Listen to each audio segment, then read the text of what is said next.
Hey everybody, welcome to the Nevermind podcast. We got a new scene here where it's not divided. Oh wow. I was turning on the stream to watch. That's okay. We like that song anyways. So, yeah. episode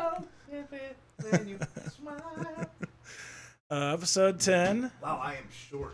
I'm gonna I feel like when I'm sitting, now that I'm on the same screen as you, I feel like I have to take the chair up another 50 Should we get you some meters. phone books to sit on or something like that? I feel like I'm just a little bit, I might be a little bit quiet. Oh shit. We'll just have to play around. Let me know if I'm too quiet, guys. Yeah. I don't really know. Or let us know if we're echoing or anything like that. Yeah, because you said something happened with the mic or something. Yeah, I mean, with the last stream, it was perfect. It kept saying that we were echoing. My mic isn't coming through at Your all. mic isn't coming through at all. What is mic aux 2 on set to the Scarlet? Let's see real quick. Yeah, it's set to the Scarlet. Here, then I'll just go up. Or do you have your Alright, here. Is that a little bit better from my end? As far as might be. Can you hear me on? There's my noise gate. Did you turn up your mic or anything for when you did D&D solo? No, I didn't change anything. Didn't change anything? I don't think we're sitting any closer together. No, but just give your... I can move like a little bit over to here. Yeah, I'll get my mic over here. How's that, guys? But it sounds low. Really? Sounds low. Oh, it sounds like you're far away again. Yeah, I mean, I definitely can take the I can take the sound up, but now I'm getting close to the negative 20 decibels. Is that still? Do I still sound super far away right now, Musty? Do we sound good now? That's weird. Yeah, I'm not sure what's. I've never had to turn it this loud. I wonder what we messed up. Not a big deal. I don't mind turning up. Anyways, episode 10 called the NVM Express. I hope everyone gets my joke there. So yeah, we're gonna be talking about. Keep thinking to look at this camera. It's our first camera. Right, that camera's on too. This is the first time that we've ever used the single camera shot. Yeah. Now you can see me touch cord in live time.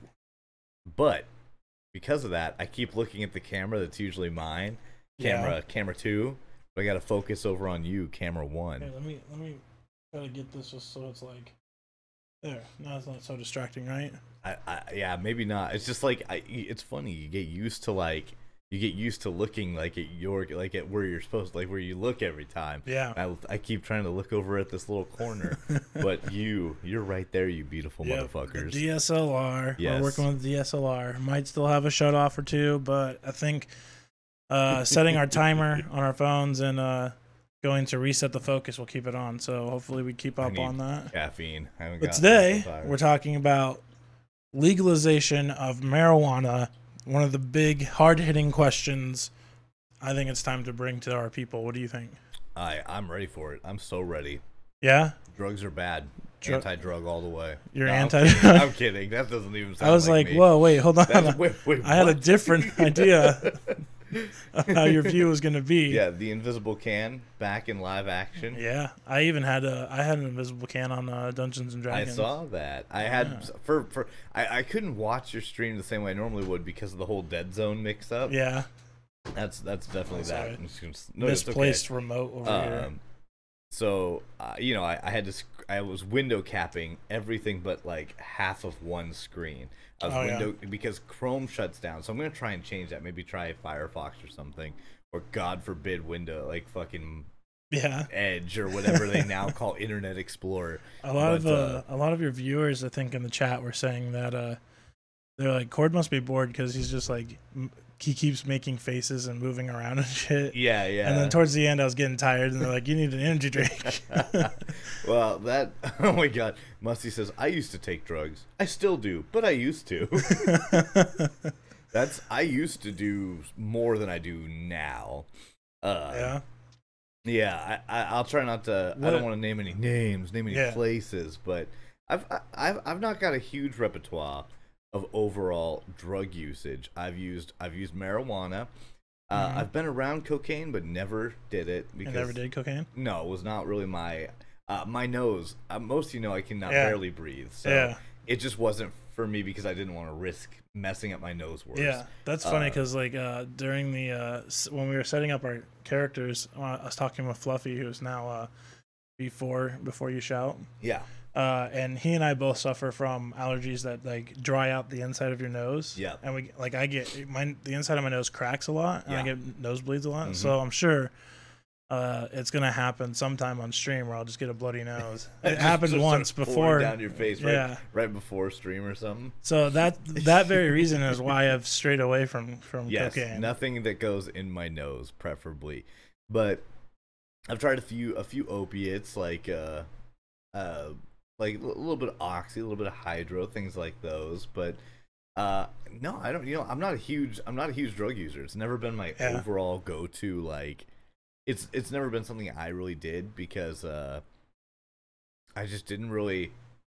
Most of I'm lazy. Like, I guess if I just had a pile of opiates so sitting lazy, at my you're not house, gonna do drugs. Well, like what? I'm gonna go find a dealer, risk going to jail, like get slaps on the wrist, or like it's not worth the risk to me to do. Like, are you sure it's just not like I don't want to go to my dealer's house? I don't want to step outside. No, I mean it's both. That's what I'm saying. Like, I don't want to find a dealer, go to the dealer, risk getting in trouble, risk going to jail, all just for like a 20-minute nice like. And then stopping at McDonald's on the way home. I mean, yeah, I can be. My thing is, I like to think of myself as pretty. I have a lot of things that make me happy, and I would rather focus my energy on other things that make me feel like it's like super over the hill. Like, dude, like I basically feel like my brain does the same things that if like you could either smoke a little teenth of meth, or you could play video games for 12 hours and then bang your brains out for 3 hours and eat cheeseburgers, and your brain will still like my brain will be soaked in dopamine after I do that. Yeah. Like, so you find your high through other things. Yes, for me.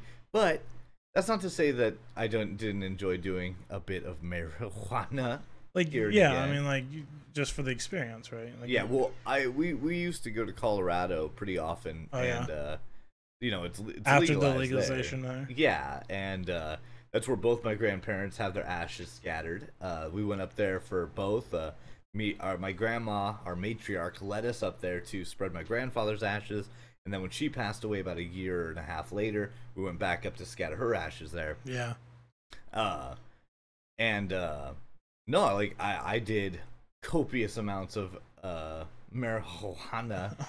No, I mean I you doing that for a reason? Or? No, I ate more weed than I've like ever eaten of anything while I was up there. I mean, I just So you prefer to eat? Well, I did up until the story I told you, which I'm not going to rehash. I already told it on stream, but up until I had that insane break with reality and fucked up my like perception, eating marijuana was my favorite because it was a slow burn. When you smoke, it's pretty quick. It like hits you and it's kind of gone. You have to keep smoking. Yeah, because it goes to the oxygen, and the oxygen goes to your brain. Yeah, but when you eat it, it's a really slow burn. It takes like 20 or 30 minutes. You're like, oh, I don't know if I'm even feeling it, and then it kind of like soaks up into your stomach, and like you start being like, oh, there it is, and then it kind of like burns for a while. And if you're careful, it's a longer. Yeah, and if you know the dosage, you can just kind of like, they're just a lot of times little gummies. You can get them in anything. When I was in Colorado, I carried the gummies because we were going on hikes and stuff, and those were easy to just like have in your pocket bag. Yeah, just like keep them in like your a little fanny pack. Like, I didn't wear a fanny pack. You're hiking in Colorado. Why didn't you wear a fanny pack? I don't know. Probably because I was too busy having sex with women. On hiking trails? Well, it was a joke. I was saying people that wear fanny packs don't get laid.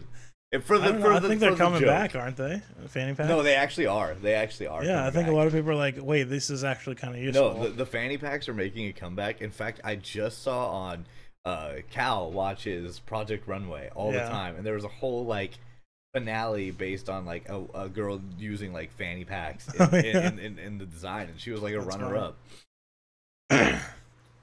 So that's pretty much like your extent of like the drug history for you. Yeah, alcohol and weed I've done a lot of. Yeah. But outside of that, I hate to say it, right? But realistically, I'm almost a straight edge now at this point. Oh yeah. Because my stomach is so shitty, I can't really You're drink. fucking CM Punk over here. Yes, and I hate it too, because like I don't believe in straight edge lifestyle. You know me. Yeah. I believe in sex and drugs and but it's almost alcohol. Like you have to be straight edge. That's right. Like my stomach ulcer. is so shitty that I can't really drink. Yeah. Most of the drugs are the same thing, and almost any drug affects you in some way. Yeah. Like with your stomach, some of them less than others. Marijuana is the best one for your stomach, but does it help? Does marijuana help with the ulcer? It doesn't if you help. Like ingest well, I mean, it kind of helps with everything, but it mainly helps me with my cramps. It's like it helps with like the a pain muscle management. relaxant. Yeah. So stuff like that, but no, I'm sad to say that at this point in my life, I am almost straight edge. So are you jealous of all your other friends who like can go out and drink and yeah, definitely, go but have fun a little bit? I've gotten over it. I'm over it for the most part. I feel bad for Cal because Cal's younger than me. Yeah. So she never really got to like she was finishing high school while I was like passed out in bushes. Yeah. And then she was in grade school when like I started drinking in high school. No, not grade school, I guess, but you know. She was like starting high school. No. While we were in high school, she's 3.5 years younger than me. Oh yeah. So when we were graduating, she was becoming a freshman. She's 4 years behind me in school. Oh. So technically, yeah, like, so I feel bad because I basically can't or don't drink for the most part anymore at all. And she never really got to go out to the bars and have drinks and do like party things. And I feel a little guilty for. I'm always like, you can go out with your friends. Like I feel bad because I want her to still have that kind of experience. But I'm basically straight edge at this point by having to be, and I just find other ways. Games, food. That's why I'm a little chubby. Yeah. Games, food, and sex are like how I try to get my jollies off at this point. Nice. But what about you? Where do you fall on the spectrum of use? Like, like marijuana or like drugs in general? Everything. Yeah. Well, okay, so like just to give you like a little glimpse into the life of Cord, I was pretty much just I guess I was like straight edge all the way through like high school until like sophomore year. Yeah. I think it was sophomore year of high school, and that's when I tricked the principal into thinking that I lived close enough to the school that I could walk home and have lunch at home and walk back to school. And like that was freshman year, so I had that all throughout high school. But freshman and sophomore year, you couldn't leave campus, and then junior, senior, you can. So I had tricked the principal into thinking I was close enough to when I would go home for lunch. Yeah. Well, a couple of friends would come with me, and one of my friends, we were like out of money, so we didn't go to like Burger King or anything that day. We went to my house, and we my dad had like a case of beer in there or whatever. Yep. And so he's like, dude, let's drink some beer. So we got, and you feel like such a badass too, don't you? You do. Like, yeah, you know what? I am. I'm gonna drink a beer. I'm gonna drink a beer, and they're gonna go right back to school, and they're gonna have to deal with it. And so God, I had like that. I had like a beer, and it was kind of the first time I drank during high school. Yeah. So like, you know, like when you first start drinking, you're like, oh, just a little bit's gonna get me drunk, right? Yeah. So I had the one beer, and I was like, oh man, I'm so drunk, like, oh my god. That's probably how I've been straight edge long enough now. It's probably how I would be if I. In fact, I remember, not to interrupt your whole story, but the last time I went out to get a drink, it was at. Oh, I got really echoey. It's probably because I leaned back too far and was echoing on Cord's mic. Let me move this. I probably got too loud, but the last time I went out for like a real drink was when I met you and Laureline at karaoke bar. Probably I don't go out for it. You guys are like my best friends. Yeah. Like you're the only people I would leave my house for, pretty much. Oh really? Yeah. Like I don't really leave the house for much else. That fills me up with warmth. Yeah. I'll fill you up with warmth, baby.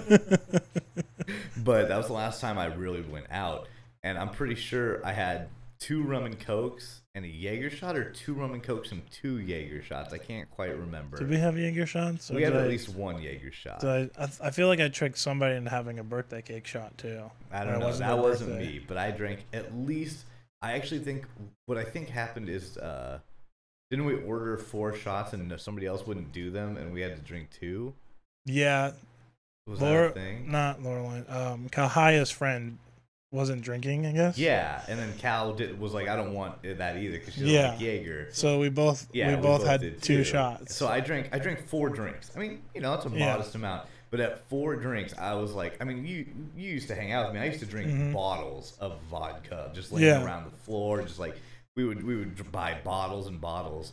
But I literally had 4 drinks, and I could barely see straight because I had gone so long without drinking. Wow. Like, yeah, right now, your tolerance went down. If I drink 3 or 4 drinks, I will be like drunk, not like tipsy, not like 2 drinks now will have me tipsy. 3 will have me like iffy, and 4 will have me legitimate drunk. Which for me, I used to go through so many drinks. It was a weird experience. Yeah, I see. It's weird for me, and I think it's because I'm completely fat and like overweight. You were gonna say a different word there. I don't know what it was. No, I'm definitely obese. You can see I'm wearing my tank top today because it's the only time. Cake birthday. It's the only tie-dye I have, and I thought it'd be appropriate to wear tie-dye for the legalization of weed podcast. I didn't have any cool ideas for clothing. Maybe we'll work in a blue screen and get some tie-dye on you. Maybe later. Just the tie-dye that's on the background, or my own tie-dye? No, we'll find another tie-dye. And we'll just place it there, so don't move around much. Oh, God. But, yeah, like, I don't know, like, 2 days ago I went out with a friend to have lunch, and I had like 3 or 4, and it was like nothing. Yeah. So, I mean, it takes a while for me to get drunk nowadays. Yeah. Just because I'm fat. I just quit drinking.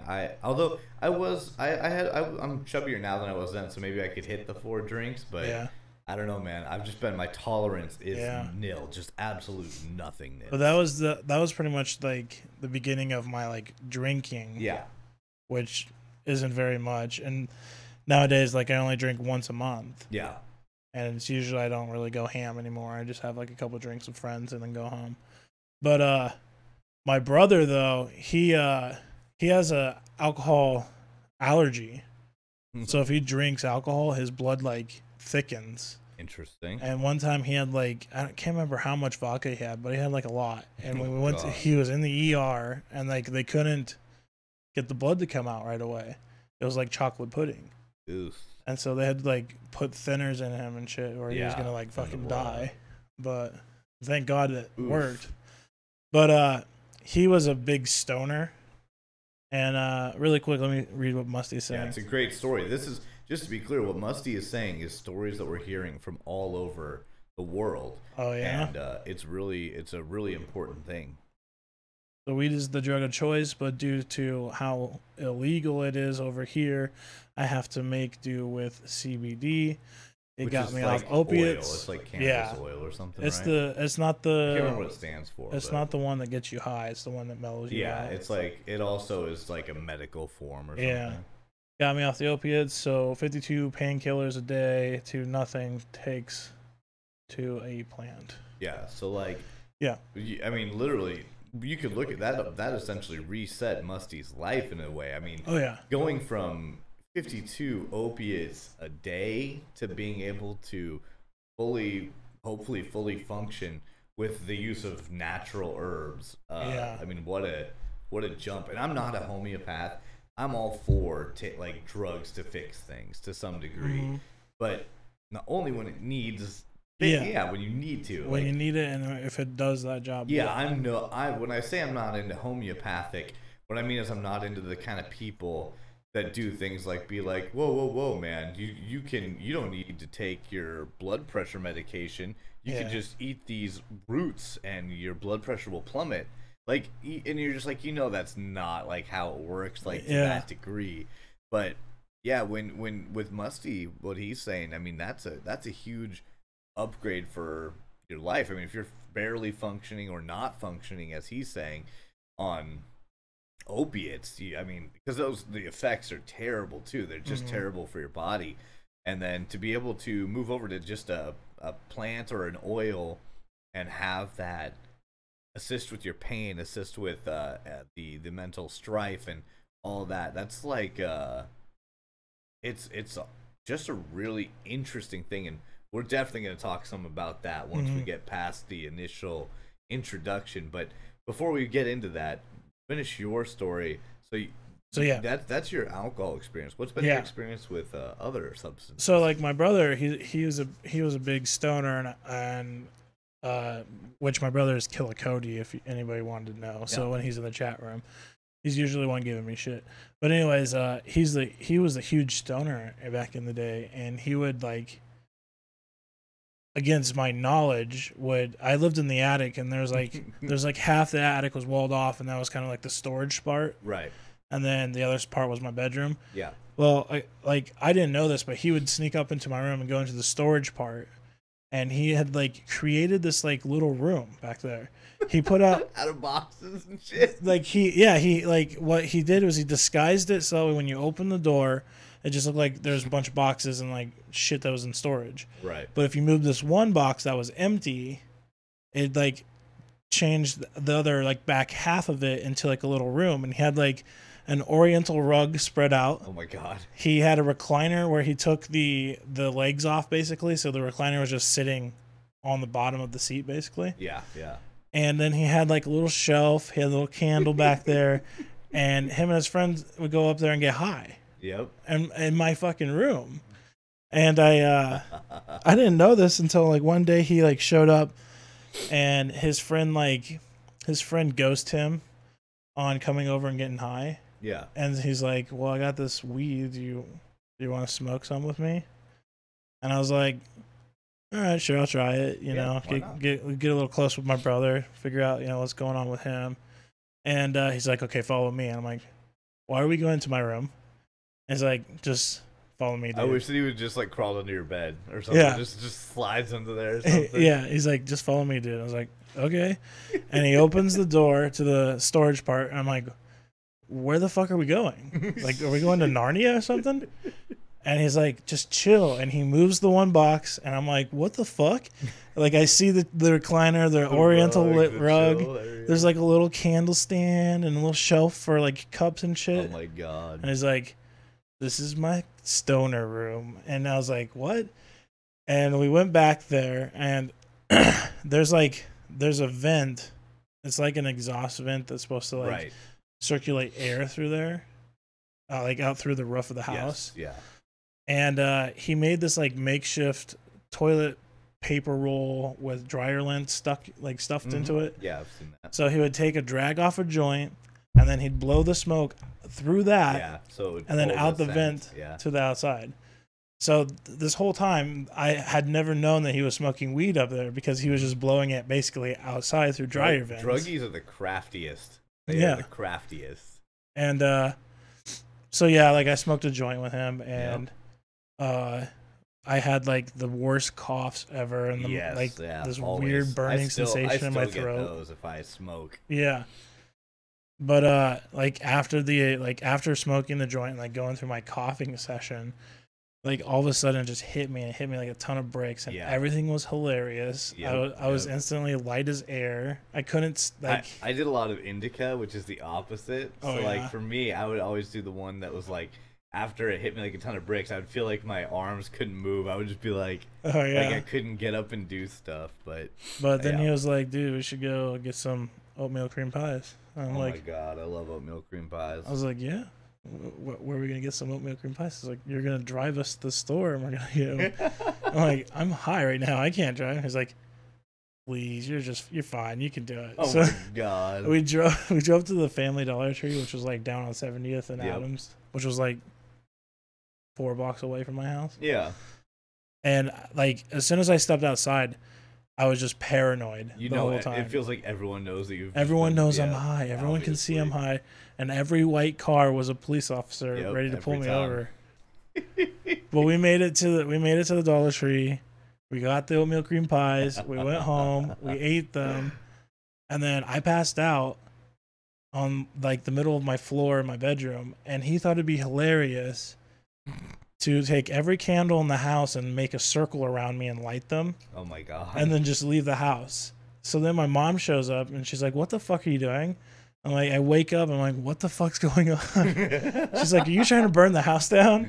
I'm like, "I don't know what's going on, Mom." That's terrible. Yeah, I was freaked out, and he was like, "Oh yeah, I was just fucking with you." Like later that night. That's all right. Did you ever get into try anything harder than like weed? No, I haven't tried anything harder than weed. No.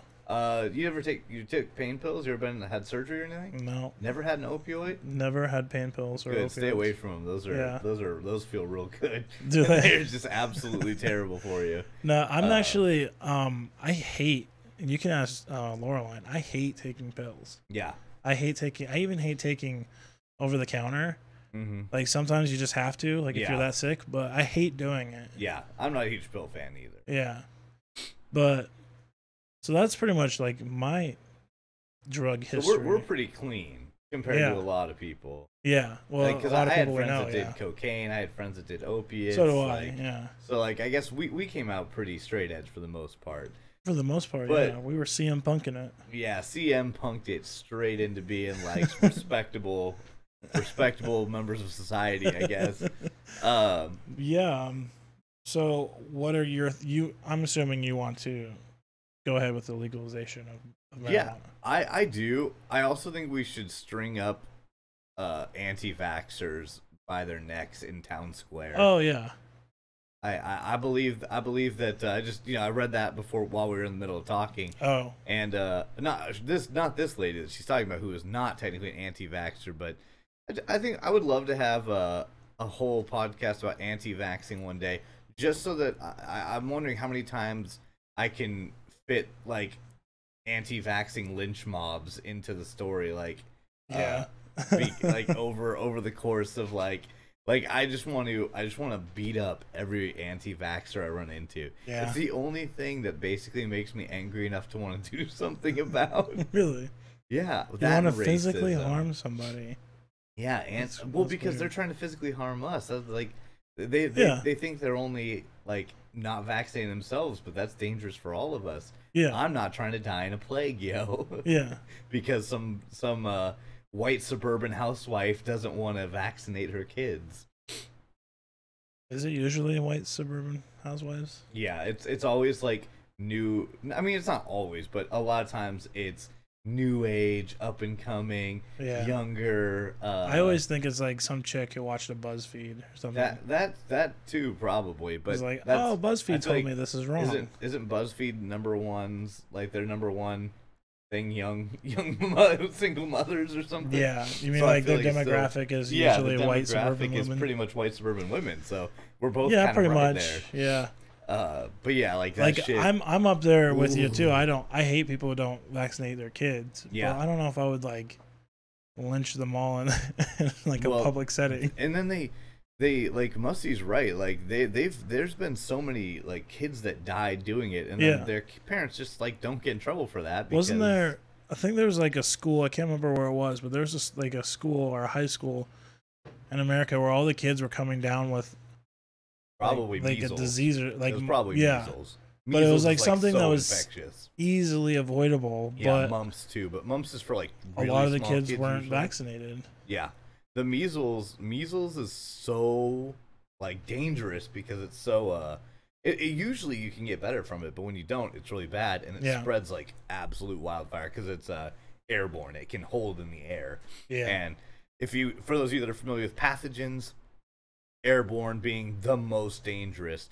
Things like remember when we had the huge Ebola scare and like we were all like but the doctors were trying their best to be like, but you have to basically lick blood to get it. You're fine. Like I mean like you have to essentially ingest fluid or have fluid break. It works like HIV. I mean it's a bloodborne illness. Yeah, but isn't it like as soon as somebody gets it, like as soon as a human being gets it, it's easy to transfer it?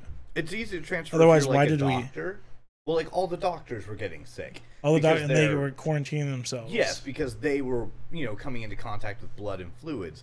But like, for you to get it, you would have. I mean, you could be standing next to someone with Ebola, and as long as they don't, like, throw up or get blood on you, or like, I don't know if it travels in sweat. Maybe sweat would be the most dangerous. Does it travel in saliva? That's a good question. Because I thought like one of the things is that I thought it was saliva and it was making them. I think it does sneeze a lot. It does travel in saliva, but our sneezes, our water particles are not airborne, so it has like a small radius. Like when you sneeze, it goes 8 feet or 6 feet or something like that. But what measles and smallpox, things like those can do is they can actually float in the air because of the way it's designed. And most other diseases, even if they're in the water particles, they like sneeze out, hover for a minute if you like walk through that, but then it just kind of like floats to the ground and you can sanitize it. And but I just mean like it's such a we'll have we could do a whole podcast on it. But anti-vaxxers, there's two people that really piss me off in the world, and they Laureline hates the myth that and racist. There's vaccinations that can cause autism. What? Laureline was saying that she hates the myth that there's a vaccination that can cause autism, and they debunked it. And Laureline's right as well. Some people cannot get vaccinated, and it's really important because all we have to do is keep up a nice little thing called herd immunity. We just have to have enough people vaccinated that we don't mutate. Some people say like we're actually hurting ourselves to doing that too. And I get the idea. Like, I don't agree with it. I get what they are trying to say. What do you know what the argument, because what I'm getting from the argument is that we're like keeping our immune systems up and we're vaccinating ourselves, but the things are getting stronger and there's other things out there that can change to where we don't know of yet. Yeah, the actual joke there is that the anti-vaxxers are the one causing that, because viruses don't mutate on their own. Viruses aren't just floating around in the air mutating. Viruses mutate in humans. So the people who aren't vaccinated. Yeah, the people who aren't vaccinated, they get the illnesses that we're vaccinated for, and they mutate in them, and then our vaccines don't work on them. So the danger of anti-vaxxers is that they damage something called herd immunity, which is right now with 90% of the population vaccinated, no matter how bad an illness tries to spread, it can't like reach pandemic levels because we have vaccinations. But if one small group of people don't vaccinate, they get something like measles, it mutates so that our MMR vaccine, measles, mumps, rubella, doesn't fight it. Suddenly you've got a wave of measles, and that mutates again over and over, and we have to finally do the thing where we're constantly in a combat with it to try and get it under control. And that's actually the fault of the anti-vaxxers and not the people vaccinating.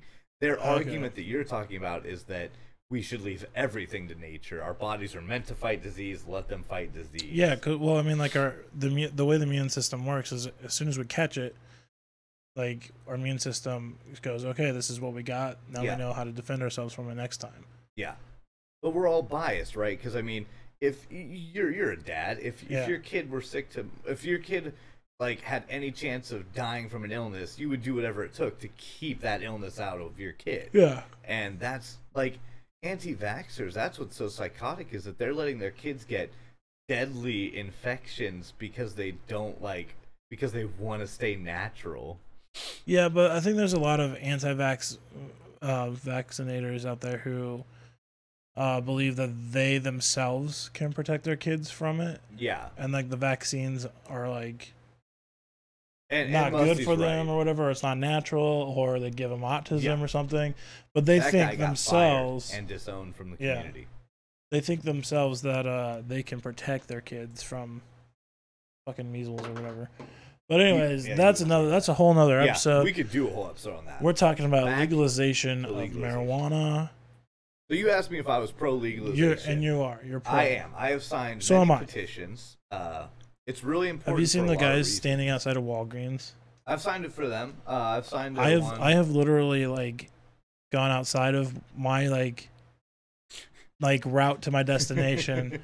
Whenever I see them at Walgreens, like they're out there with that giant like rainbow fucking American flag with the pot leaf on where the stars are and whatever. I stopped one time and I signed it. Like, I've signed that. There's also usually a team down by kind of like Nelnet like ish. There's like a team down there. I don't know. I don't know if you can sign it more than once. Like, I don't know how often they have to reset their petition. Yeah. But, if they ever stop me or if I see them, I try to stop and sign it. Yeah. But it's funny though, like you don't see those guys outside of like libraries or something, right? Or like Walmart or something. They want. Well, it's funny that they're outside of Walgreens. Yeah, it's like anything. You're trying to reach your audience, and the audience for marijuana is people that need medicine. It's people are going in to get their drugs. It works the same way as any medical herb. I think it's funny that people are so scared of it. Sometimes I think people forget that a lot of our drugs are made from herbs. Yeah. Like, I think people forget that, like, Advil is, like, you know, from, like, St. John's root or St. John's wort or whatever. I don't know what it's called. Yeah. But Advil, like, NSAIDs, like, those are from a plant. They're from, I don't know, what is it called? I can't think of it, but... Acetaminophen? I can't remember if it's acetaminophen or one of the two, either Tylenol or Advil. Acetaminophen's or NSAIDs. One of those for sure is like not St. John's. I think that's a flower, but it's from a plant or a flower that they use to reduce fever and stuff like that. Break fever and swelling. Things like Preparation H, like all hemorrhoid creams. Those are all from witch hazel. Like, no, I'm serious. Like, that's all. If you look at the side of anything that's like anti-itch, it's just basically witch hazel. Oh, really? Except for the ones that are hydrocortisone based. Yeah. Or what about, well, aloe is just from the aloe. Aloe is literally just a plant that you rub on your skin, basically. Yeah. But so, like, I don't know. I think it's funny that people are so afraid of marijuana. Well, I think it's funny. It's funny, but it's also because the propaganda and the government, like, basically brainwashing everyone back in the, like, what, the 50s or whatever, with the whole paper hemp, like because marijuana used to be like a cigarette. Mm-hmm. And then all of a sudden, what was it, like Reagan or not Reagan himself, but like the government. Well, it started earlier than that, but Reagan was very anti-drug. They're like, this will turn your kids into the devil. Reefer madness. Yeah. Yeah, way back before Reefer Madness, we had the real reason that hemp is so demonized is because the paper industry did it. Mm-hmm. Hemp is better than paper. It's more renewable. It's easier to grow. Hemp is easy to grow and cut, and you don't have to take down entire forests. And it has a lot of practical uses. Exactly. Like, you can turn it into ropes. It can be made into paper. And the paper industry didn't like it, so they launched a campaign to attack the hemp industry, saying that the main usage of hemp was drugs, and that's why we can't allow it to be out there, when it was only a small piece of that. Reagan's Reefer Madness drug attack ended up being the major player that really turned the tide, because before that it was more of a lively debate like anything. But yes, Reagan's actual attack on drugs was what made it fully like the government was anti-marijuana. And it wasn't like CIA was like, they were testing a lot of drugs, but they also kind of hopped on there too, and they're like, this is bad. Like, your kids are gonna go to hell if they, shit like that. They made all those, and again, like you said, the only word for them is propaganda. They would do the things like, remember when we were kids and like the videos were like, I used to be cool, and then I smoked a cigarette. And they were like all deflated and melted. That one's my favorite one. Like, actually. Dude, what the fuck? That is like, what's wrong with her? Oh, she smoked a marijuana cigarette. Yeah, and it was always like that. Like, it was like, what happened? Well, now she's deflated. Now she just sits there. And what the fuck? Sits there all day. Is that? Like, oh, you want to go play basketball outside? Like, yeah, sure. That is completely. There's no other word besides propaganda for something like that. I mean, another favorite one was the dudes at like the drive-through. Oh my god, I don't. They keep going. They keep going through the drive-through, and every time they roll down their window, like a cloud of smoke comes out. Oh yes. And they're like, "Oh yeah, dude, like a cheeseburger and shit." And they get the cheeseburger, but then like the last time they go through the drive-through, there was a little girl on a bike going by, and they run her over. Oh my god, yes, I do remember that one. It's like, don't smoke marijuana. You might run over a girl at the drive-through. Oh, it scared me. Oh, is it your fix your camera time? Fix camera time. Yeah, I won't lie. I hate all propaganda to that degree, but they would have been funny if people didn't believe them. Right. Like, it's funny. It was always fun. Nothing is funny when people believe it. Like back when I had that stupid webcam thing, like I always did those fake FCS videos, me and my sister, because where they were like, they're making us pay for abortions with our tax dollars. Like, I like, again, just crazy. Yeah. Robin says, Robin, you blind? That's a good name. Yeah. Meanwhile, the government holds medical patent for cannabis. Yes, it's so true too. Yeah. Like the worst part, the absolute worst part of this entire cannabis ordeal is that the reason the government's starting to become more and more lax on it is they're seeing other places like California or Colorado just pocket fistful of money over and over. Their roads are better. Their schools are better. Their economy are better. Yes, their schools are better. And Robin is absolutely right. You would be, you're kidding yourself if you think that those guys are, the government's not just watching that with dollar signs in their eyes and looking for a way to capitalize on that. For honestly, I think that's why, like, our state is just tickling the idea of legalization. Well, it's because they want money. Yes, our streets are the shittiest. I would go as far as saying our streets are the shittiest in the whole fucking world. They probably are. Don't drive your car here in Nebraska because you're gonna like have side panels fall off and shit by the time you get to the other side. Well, one thing to remember too is, for those of you that are new to the channel or just lurking, we're from Nebraska here, and in Nebraska, we're right neighboring Colorado. And not only are we not making money by capitalizing on marijuana because we're a red state and very anti-drug, but beyond that, they're pouring millions of dollars into stopping drugs from leaking over the county line. And literally, it's to the point now where the cops were releasing press releases essentially saying, dude, stop smoking while you're driving over the border. We don't want to stop. Like, you know, they're literally having to spend millions of taxpayer dollars on stopping the flow of drugs just over the line. And I read an article in Journal Star or Omaha World Herald, I can't remember, but about how part of the reason they wanted to legalize marijuana here is because they're losing so much money from it being legal somewhere so close that people can bring it in. I don't know how many times I've heard my friends say they're going to Colorado for the weekend. Not the worst drivers, just the worst roads. No, we're also the worst drivers too. They actually made a poll. I can't remember who it was, but somebody made a poll. We're up there. We were Omaha drivers were the worst. And I live here and I agree. Like, it's nobody can go faster than 50, but nobody can drive. Nobody can drive in the rain here. Yeah, nobody can drive in the rain. It rains or snows, and there's like 50 car accidents. Whenever there's shitty weather, like whenever we're told there's shitty weather, everyone has somewhere to be. Like they like, oh hey, I forgot to do my groceries. Better go do it now while there's ice all over the road. Or oh hey, we had an ice storm and there's like 3 inches of ice everywhere. Now's a good time to go buy my salt. Right? Seriously, that's how it is though. Yeah. But I mean, that's a whole nother podcast. Is talking about how shitty Nebraska drivers are. That's a whole podcast. That's our #1 slogan here. That's a whole nother. That's a whole nother episode, dude. This is just absolutely off topic. But the other day on Prime Day, they were selling Stream Decks for only $100.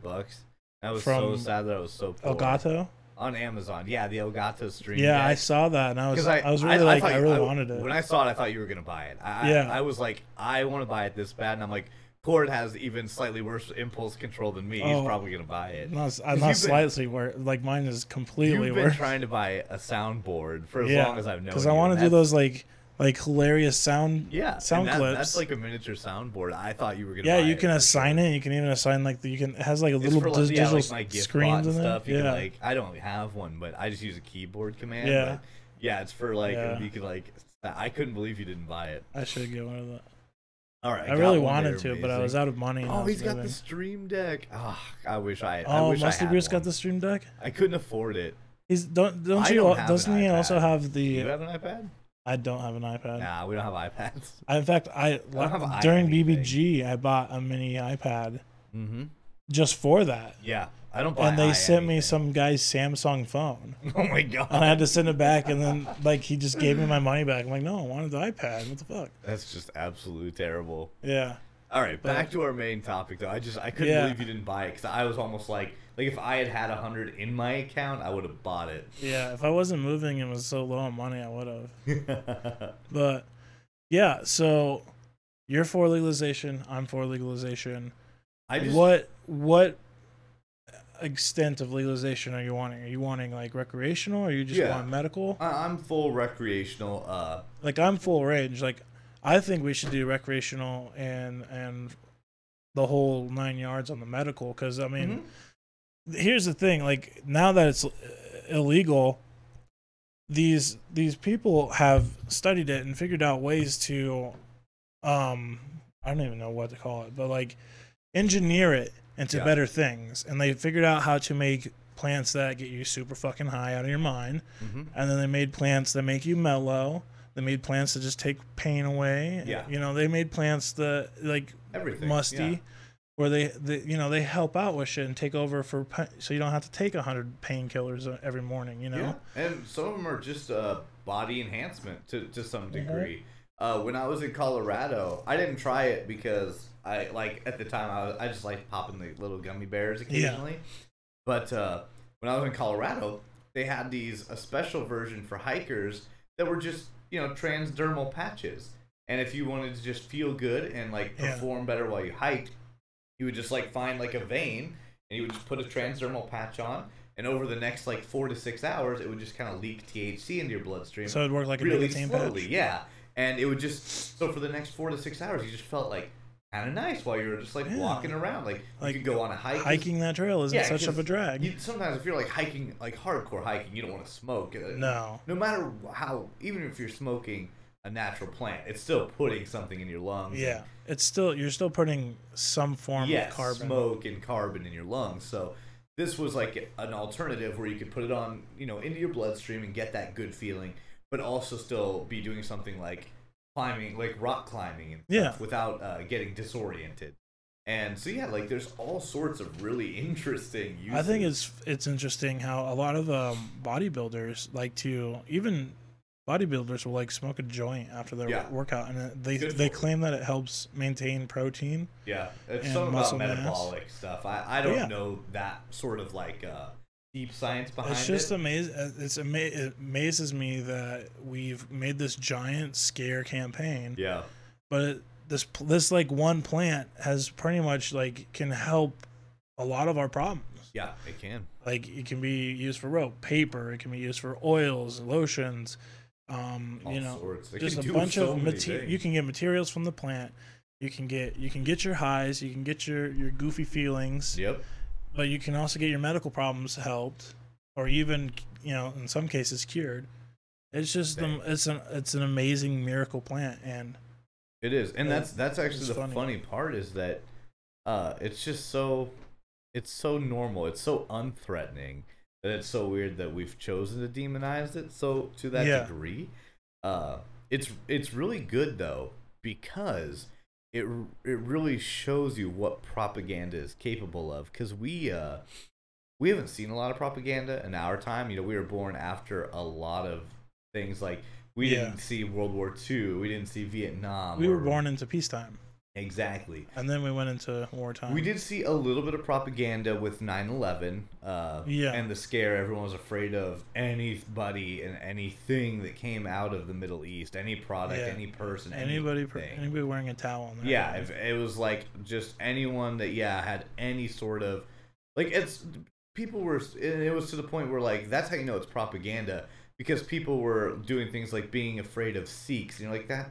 Sikhs aren't. That's a different headdress. Yeah. That's not even like we were confusing the different ones. Yeah, you couldn't even like they didn't even get the right like thing to be afraid of, and that's where you see propaganda. Screech says devil's lettuce. Devil's lettuce. Make you rape people and go crazy. Yeah, that was that was part of the propaganda, you know. Pretty much. I mean, yeah, we talked like, about the Reagan turns you one. into zombies. Yes, I mean that turns was like into a little real devils thing. Commit crimes and shit. They literally were trying to convince people that when you smoked lettuce, you like lost your mind, like you were doing bath salts, and would just start eating people. And then, like, you know, how many years later we find out it's pretty much the answer to all of our fucking problems. Yeah, that it has minimal side effects. That it's not for everyone. That's the. I'm not saying everyone should use it. Yeah, I mean, it does have some downsides. Yeah, for like, certain people, especially. You know, it can affect you mentally and psychologically in long term. It's like anything. If you overdo it, you'll have things like THC burnout, where your brain won't produce the right amount of THC for yourself. So if you don't use the drug, you have trouble, like, you know, getting, like, you'll be kind of, that like the burnout motif, like, that's a real thing that can happen, although I've never actually seen it happen. They say it can happen. Oh, yeah. Answer to a lot of our self-made problems. I'm not eating anyone's face at the moment. There you go. But yeah, like, it's just really bizarre how we've handled it. And for a lot of people, it really hits close to home. I know, I don't want to say any names or anything, but I know somebody that their kid has really bad seizures. And when they were in another place, they had actually essentially cured it with cannabis, the oil, the CBD.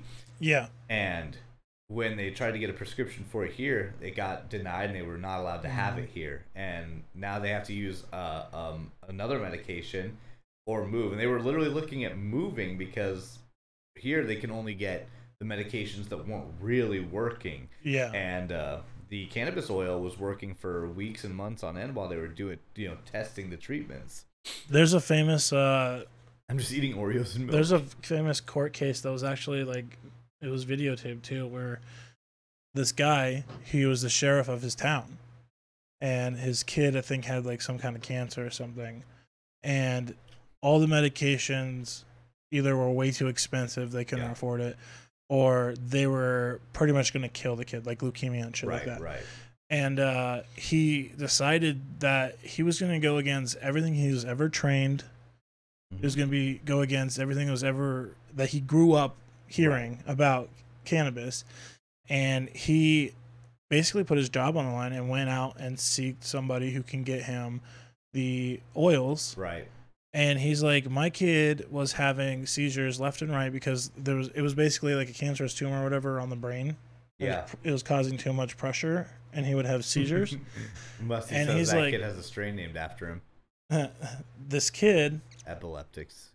He like started taking this oil that his dad was giving him, and all of a sudden the seizure stopped. Yeah. And everything started to reverse, and he started to act like a normal kid again, and having fun and shit. And so he was in the court, like he was having a trial because they found out he was getting getting marijuana, using it for. And he basically was like, you know what?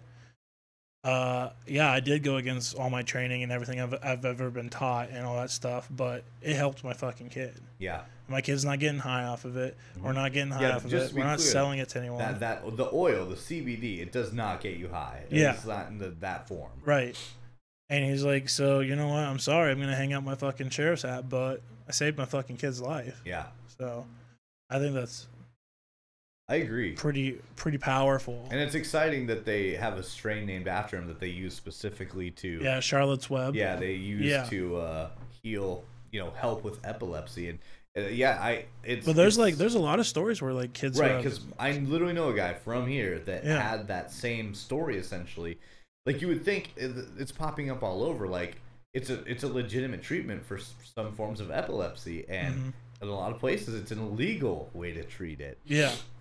Same thing with I feel like whenever there's a kid involved, like that's when we're all supposed to go, oh shit, like that's supposed to be our turning point. Yeah, it is. Where if we save children's lives with it, that should show its greatest value. Yeah, I agree. And we should be like, oh shit, we should at least medically change it. Yeah, I think that it should be fully regulated and produced. I think that a lot of other states have been we've seen California do it, we've seen Washington do it, we've seen Colorado do it, and none of them have just descended into fires and madness. Yeah. Like, if anything, it's not like you walk into a portal of fucking hell. Yes. You know, like, fuck. They're making money. They're bank over there. Yeah, they are.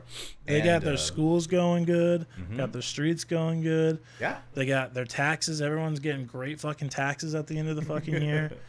I mean, Jesus Christ. Like, what more do we need? Yeah, so let's address both of these here. So first, Screech is absolutely right. The funny thing is, and this is a really common argument for the whole thing, you can literally, like, I mean, like, I could go right now down to the store and buy frozen dinners with carcinogens floated in them. Yeah. I mean, literally, when I most of the shit I eat from the store, it literally probably has some form of cancer-causing agent in it. Yeah. We go to the store, you can walk out of the store with food that causes cancer and kills you, with cigarettes that kills you, alcohol that destroys your liver. Yeah, cars that produce pollution that also causes cancer. And while we're doing all of that, we can't buy like a plant that just happens. That helps it. And again, Musty's right. It's not for everyone. And I'm not even saying it's for everyone, but it's less harmful than alcohol. It's less harmful than cigarettes. And I don't think I want it fully recreational, but I still think there should always be rules. I don't think people should smoke a bunch of weed and drive. Well, okay, so like alcohol. I had this discussion with my wife earlier, and I think recreationally wise, it should be treated like alcohol. But I'm also not saying like weed's not addictive. Yeah. You know, well, there's always going to be that spot in rehabs where people need to go for weed. The thing is that's really a misconception is, and it's hard to say because I always want to tread lightly because I never want to say someone's problems don't exist to any degree. It's not so much marijuana doesn't have addictive properties. What that means is that there's nothing in it that inherently makes your body crave it.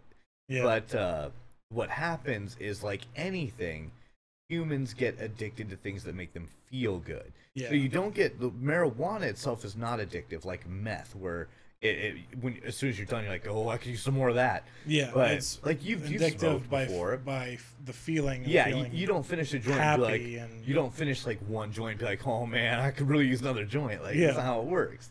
But I mean, there are people who are addicted to that feeling. Yes, it's people that are addicted to feeling better, and it's the same reason that, like, I mean, well, although the food we make might be addictive, like our cheeseburgers probably have some in them, but McDonald's is definitely putting something. That's what I mean, but like realistically, because we all agree McDonald's is garbage, but we keep going back. I know, but like, yeah, the only thing weed is addictive for is the same reason we're addicted to gaming or cheeseburgers, things that just make us feel good. Yeah. We try to fill the empty void inside of us with food, drugs, and and belongings. All right, let's catch up real quick. That's legal cancer that makes money for America. They have pills you can buy to help get off cigarettes. Can't hurt that business. Oh my God, right?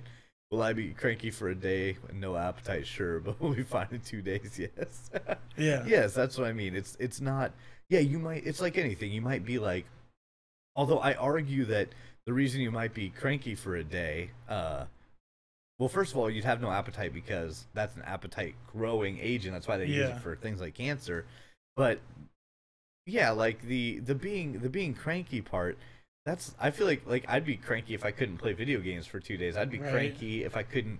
I'm cranky when I can't get Chipotle for a week. I'm cranky when I can't have McDonald's for 2 days. That's what I mean. Like it's no worse than any of those other forms of like we choose not choose, but we're addicted to how it makes us feel, not to the substance. I guess would be the best way to say it. I mean, that's why I think a lot of people blame marijuana as a gateway drug too, because you take marijuana, it makes you give you that feeling, but then say you try something else that gives you that feeling or even a better feeling. Yeah, you're just going to replace marijuana with that. Yeah, to be honest, this is real again a little off topic, but I think it's funny that we don't have higher instances of sex addiction, because I haven't touched any drug that feels as good as sex.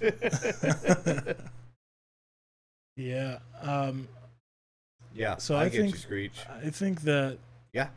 if we do legalize it recreationally, I still think we should treat it like alcohol basically is right regulations. Don't smoke 50 joints and then go driving because you might Yeah. actually run over a kid in the drive-thru. Right.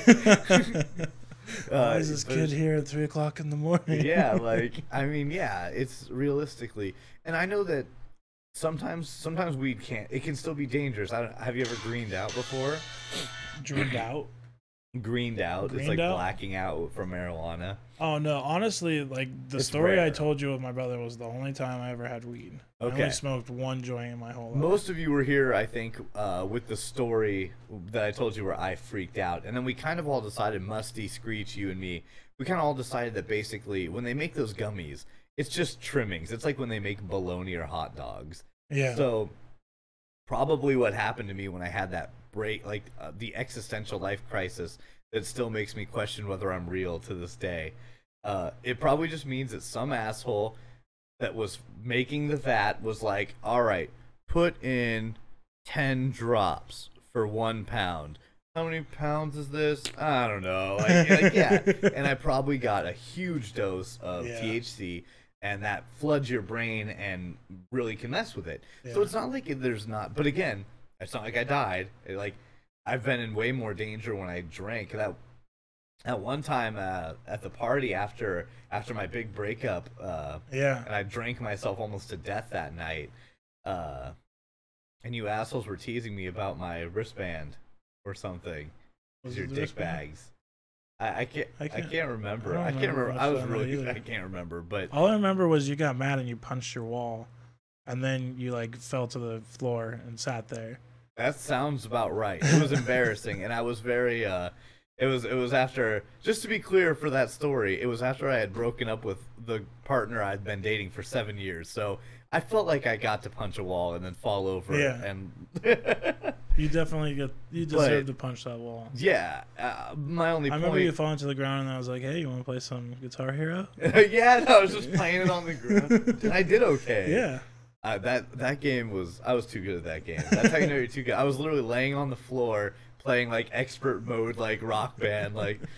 But that was way more dangerous. I mean, that night I could have literally died because the next morning I woke up in a pretty much puddle of my own vomit, and I had to call somebody because I couldn't find my glasses because at some point I had taken them off, and I found out later that they were behind the toilet because I had thrown up so aggressively at some point that I don't remember. Yeah. That I had like thrown them off my face, and I mean I could have died that night. Yeah. And the one thing I can tell you is that marijuana has never almost killed anyone like that. Yeah. Whereas alcohol is very dangerous for situations like that. Yeah. But let's say they legalize marijuana, right? Yeah. Let's say you find out. I guess this is kind of hard with you. Like I did this question with Laureline. But let's say like you find out, like your parents become like huge stoners. Yeah, yeah. Would that bother you? No, not at all. My dad, my mom. It would weird me out for my mom because you met my mom. She's real straight and narrow. I mean, I think I've seen her drink one drink at the bar like 3 times in my life total. Oh, yeah. So it would freak me out for that reason. But my dad, he did a bunch of weed with me when we were in Colorado. My whole family did it. We literally went up there as a family to bury our grandparents. And that side of the family, the Sattel side, we're very very waspish. Nobody talks about their feelings or like really like it's nothing wrong with it. We're just kind of waspish. And because of that, we spent a lot of time just sitting together, drinking and doing different forms of marijuana. We all spread out and went to different dispensaries, and we came together and kind of like threw everything in a pile, and we're just trying it all. You like fucking potluck that shit? I had. It's the really fun thing were like these cereal bars, like it was like Fruit Loops or Cocoa Puffs, like you know, like the cereal bars that were like full of it, like the marshmallow. Yep, like cereal. we got brownies, we got gummies, we got plenty of stuff to actually smoke. We got what were some of the other interesting ones? Vape pens are always fun. then we had a couple of bongs and water pipes and things you just went like the whole 9 yards, huh? Yeah, and it's legal there. Yeah. So as long as you're on any form of private property at all, it's allowed. Yeah, so you can't do it publicly. Like you can do it publicly, but only on private property. Like you can sit on your front porch and do it. Yeah. And we asked at the hotel, and they were okay with it. So it was a weird experience because there were just like cops driving by, and we were just sitting out like on like the grill area that they have at hotels, just smoking and eating marijuana. It was a really surreal experience. But to answer your question, originally, no, it wouldn't freak me out because I just sat in a circle doing weed with my family before. Oh. So that wouldn't throw me off. What if like you have any friends who are like stuck up like prudes, like straight edge like us? Let me think. Do I have any friends that are stuck up straight edge prudes? I don't. What are friends? They're like other human beings who enjoy spending time with you. I don't think I understand what that is. Hmm. You mean like there are other chords? Yeah, is there other chords out there for you? No, I don't think so. This question's not gonna work then. No, obviously, I actually seriously though don't think I have any. I don't think that I have any. I don't know. I would have, to be honest, I would have called Laureline probably one of the straightest edge people I knew. Yeah.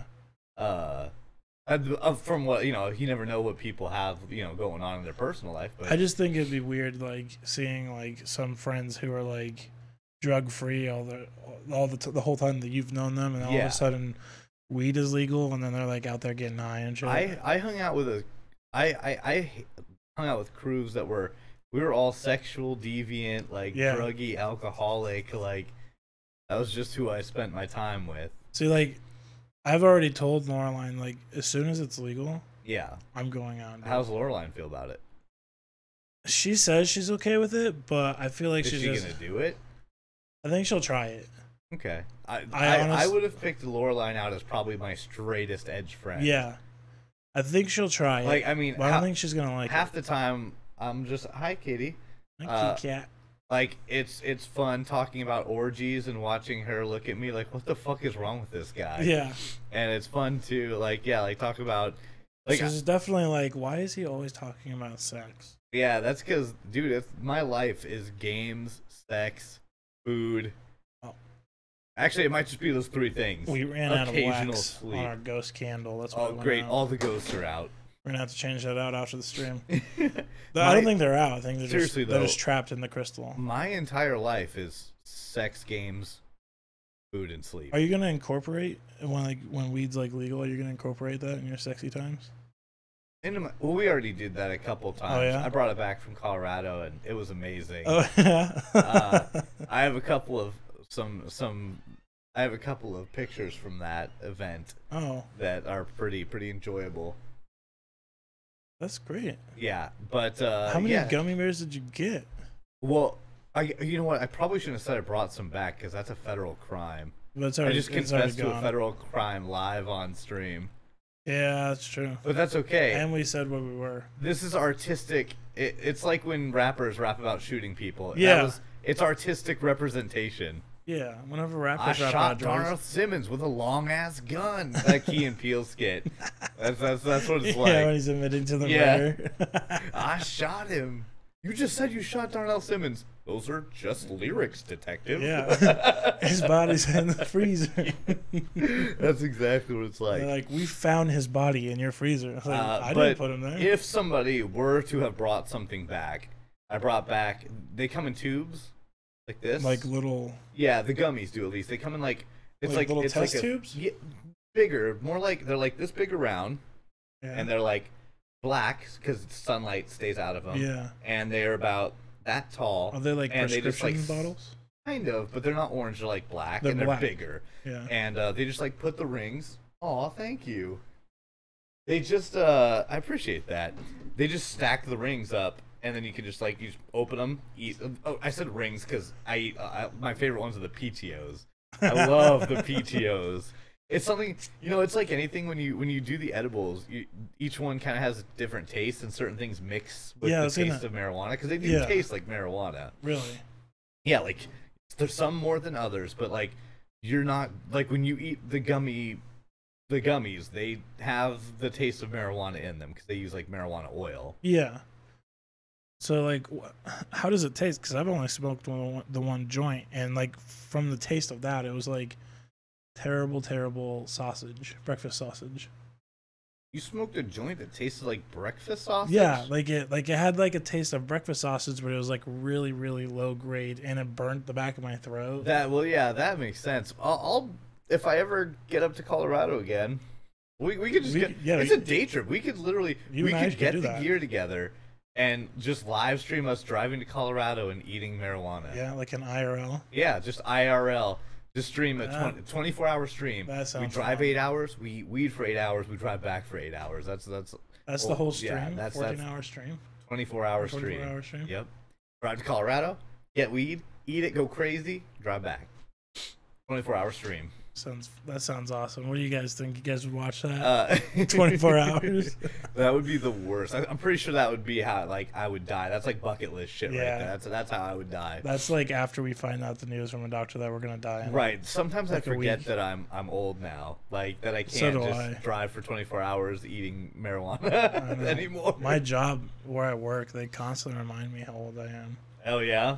They're like, I work with a bunch of like 21, 24-year-olds. I'm 27, but I'm like, you forget though, right? Like, it's like at some point I feel like I'm up there with them. Aging, like or something. Yeah, I feel like I'm young enough with them. But then like I go and say, hey, you guys remember Doug on Nickelodeon? They're like, what? What the fuck is Doug? What's Doug? I'm like, really? You know, Patty Mayonnaise and Scooter. Yeah, Scooter. The Beats. You remember the Beats? And they're like, no, don't know. You guys remember Nickelodeon at all? Yeah, it's that like cartoon show, right? Yeah, like some show that you've never heard of. You're like, oh my god. Yeah, I think I skipped past it when I was going to MTV or something. You know, it's crazy, and they make me feel old there all the time. No, it is funny how it works. It's so funny. Yeah, I probably feel like I stopped aging at about 23. Like that's where my mind like. Yeah. Like I just always think of myself as like the 23 to 24 area. Yeah, I think I'm right there too. Yeah, now that I'm 27, I always forget. I'm like, oh man, yeah, I guess I'm closer to 30 than I am 25. Yeah, I actually like I was just thinking about it the other day that it's you know it's getting closer to December, which is my birthday, and I'm gonna be turning 28. 30 is kind of a scary age too, because like. Even if you're like pretty healthy, that's like a third of your life. That's a third gone. Yeah, that's like 30 is the new 50. Right. It starts like anything after 30, you've a measurable percentage of your life is gone. I mean, you could argue that at 25 because if you live to be 100, like if a 1 century, 25 is kind of like a existential crisis. Yeah, because at 25. That's a quarter of your life is gone. Like when I hit 25, I was like, "What am I doing with my life?" And they start to go pretty quick. What am I gonna do for career? Yeah, it's terrifying. I still you want some career advice? Yeah. Don't become a podcaster and streamer. Oh, it's too late. It's too late now. This is all I got. I've got what day is today? Today's the 5th. I had to get dropped off over here by my girlfriend Cal. Because I can't afford to put gas into my car until the 15th when I get $100 or $150 from Twitch. Yeah. That's and then with that I get to put gas in my car, pay off a couple of bills for the next 2 months, and then go cyber beg for more money.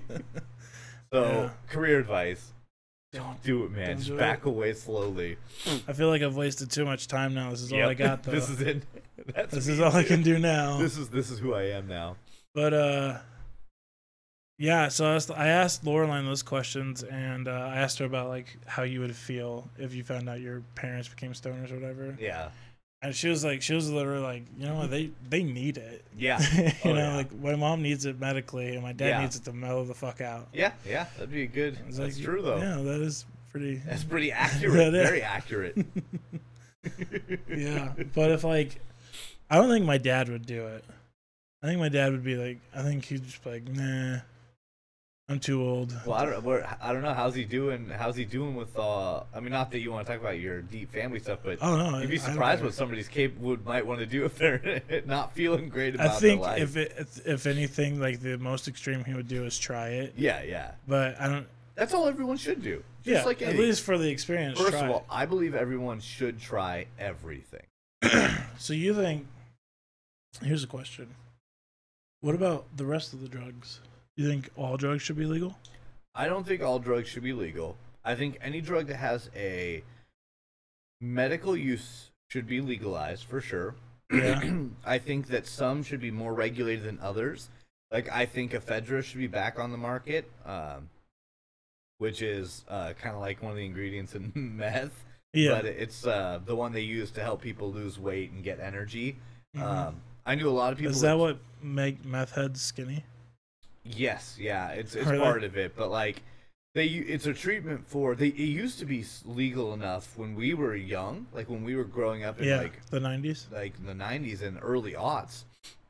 It was actually legal to the point where like Advocare had one of their packs had ephedra in it, and people were doing really well. Because it works similar to smoking or anything. It's a literal suppressant. Mm-hmm. Its job, what it does to the human body, is literally make you less hungry and give you more energy. I mean, it's like a miracle thing, but it can be dangerous if you overuse it, just like anything, because you can get it is a stimulant, so it can make you shaky, it can get you a little paranoid, it can do anything like that, and it can be dangerous for your heart if you overuse it because it's a stimulant, just like drinking too much caffeine or things like that. Yeah. And they pulled it from the market because people were overusing it and abusing it and selling it on the black market.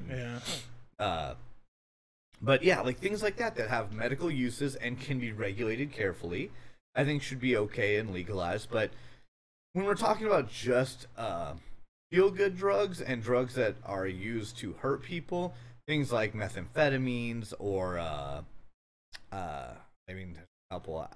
opiates would be a close one, but obviously those have medical uses. Yeah. But things like meth, and cocaine's a hard one because some people could argue cocaine in its real form has some helpful properties, but not really the form we use it in. See, like I think anything that needs gasoline to be made should be illegal. Yeah, and for real. Like I watched gasoline probably. I watched Gordon Ramsay. Yeah, he went to I think it was Colombia, and he watched how they make cocaine. Yeah, like and just from like a chef's point of view. Mm-hmm. And he was watching this dude, and like he was soaking the cocaine in gasoline. Yeah, it's part of the step. Yeah, and he was like, "Holy!" Like that was the first time I found out gasoline was used in cocaine too. Yeah, it does something to it like crystallizes powder. Yeah, it makes it like it's mostly for visual aesthetic, and it does something to how it packs, like sticks together. And then he was like, so it soaks in the gasoline. Yeah. And then you put it over here and you bake it. Yeah, you bake the gasoline out of it. The banana leaves, and then you put it over here and you pack it up and all that shit. And it was like really an eye opener. I feel like if anyone who was addicted to cocaine, like watch that video, would obviously not stop cocaine, but right. would definitely be like feel some shame, like oh shit. That's really common, the whole joke about how sausage gets made. Yeah. Like my brother-in-law, when he went in and did electrical work at a pork plant, like a really like big one. Yeah. And I watched him not eat pork for like 2 or 3 years. Yeah. He was horrified. Really? And I thought, I see that and I'm just thinking, like, what would you have to... I can't think of one thing I could see in there. I'm pretty sure if I watched someone literally lose a finger and some feces into the bacon in front of me, I might still eat the bacon. So, like, I'm trying to think about how, like, what I would have to see to freak me out enough to not eat, like not meat. Like, even seeing, like, the pigs, like, carcasses, like, hung up on a conveyor belt, and they're like dead meat, opening it up. And it's horrible. It's terrifying. I wouldn't want to see it. It's not something I want to see, but like, let's say like you go and then you go and have like a pork belly sandwich or something after that. You wouldn't have a problem with it? I don't know. I couldn't tell you, I guess, but yeah, I don't think so. I feel like maybe a day or two. Yeah. I'd be like, let's not have pork. I don't know what I'd have to see. But I definitely know I'd definitely go back to pork because I love bacon. Yeah, yeah. Like sometimes for breakfast, I'll just have like a whole pack of bacon. Oh my god! I'll just bake it. I love that one. The one that comes bacon sandwiches. pre-cooked. Pre-cooked bacon too is pretty. It's good. actually not bad, and I like that you can just like just pull it out and put it on a sandwich. Like just pop it out. Yeah, make a little BLT and shit with I it. love BLTs. But yeah, like mine is the tea. You don't like tomato? Not. I'm trying to get tomato into my diet. Yeah, but not very much. I hate. There's only a few things in my entire life that I don't like. Tomatoes and olives. I don't like tomatoes and olives. But about 5 years ago, I started deciding that I was tired of saying no tomatoes on burgers and always getting tomatoes. Yeah, that's a dumb reason. And then I just started talking about your munchies on the weed podcast, and then I just decided, fuck it.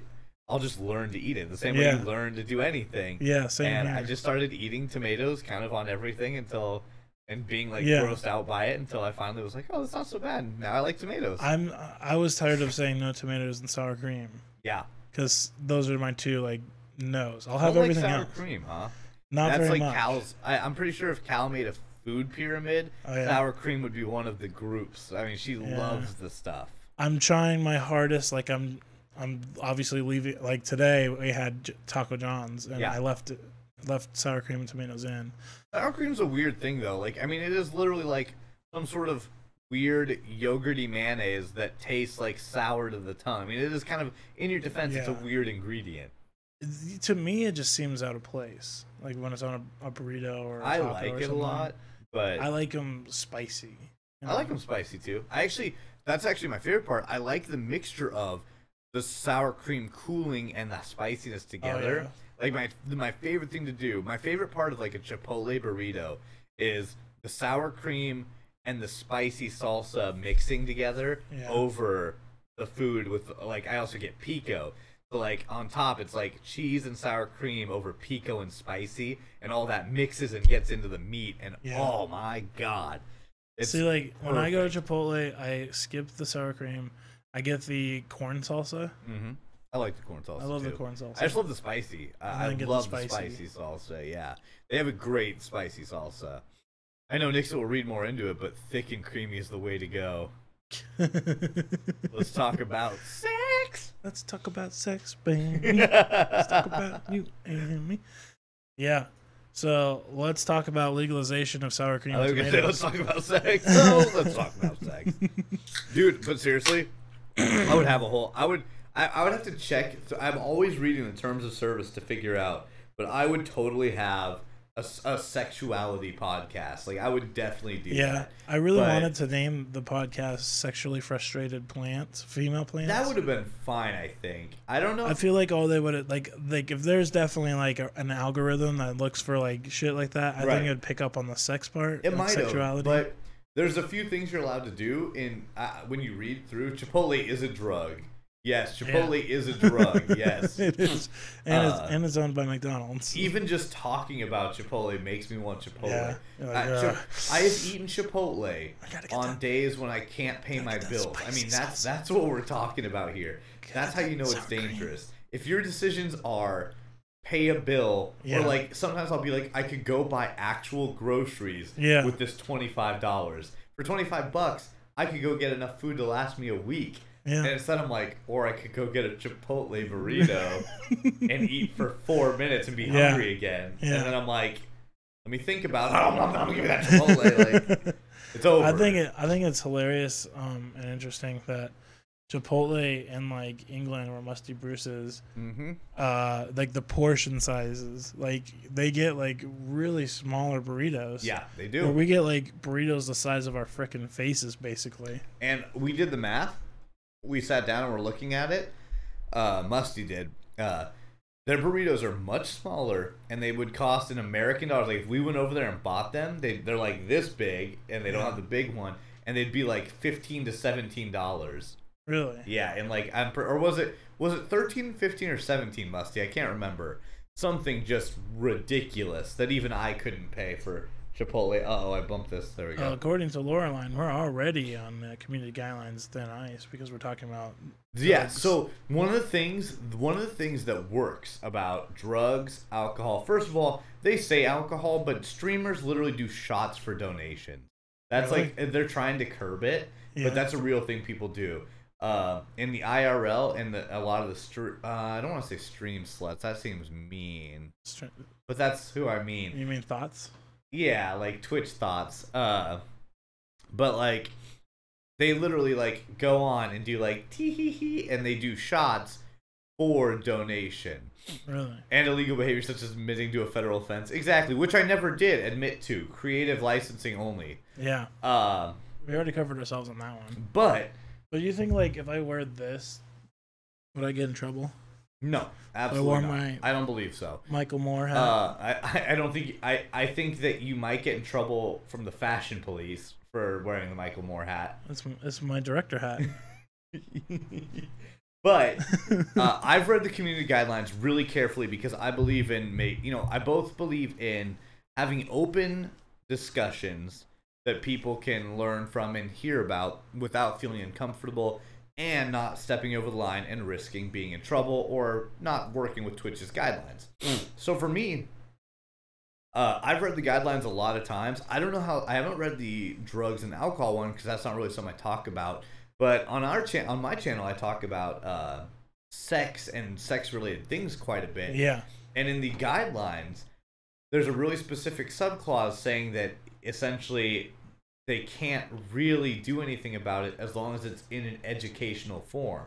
And as long as you're essentially speaking in a way that is informing people, like arguably you can't just be like, yo, I went out last night and then describe this crazy sex you had. Yeah. But you could you could have a monologue about why sexuality, and you could, let's say you're polygamist, you could give a speech or a monologue about how the benefits of polygamy and why it might be a good choice for people. Like, as long as it's educational, you're allowed to kind of talk about whatever you want. Yeah. Otherwise, you can't, like, if it's educational and they ban you, they run getting hit for not allowing freedom of speech.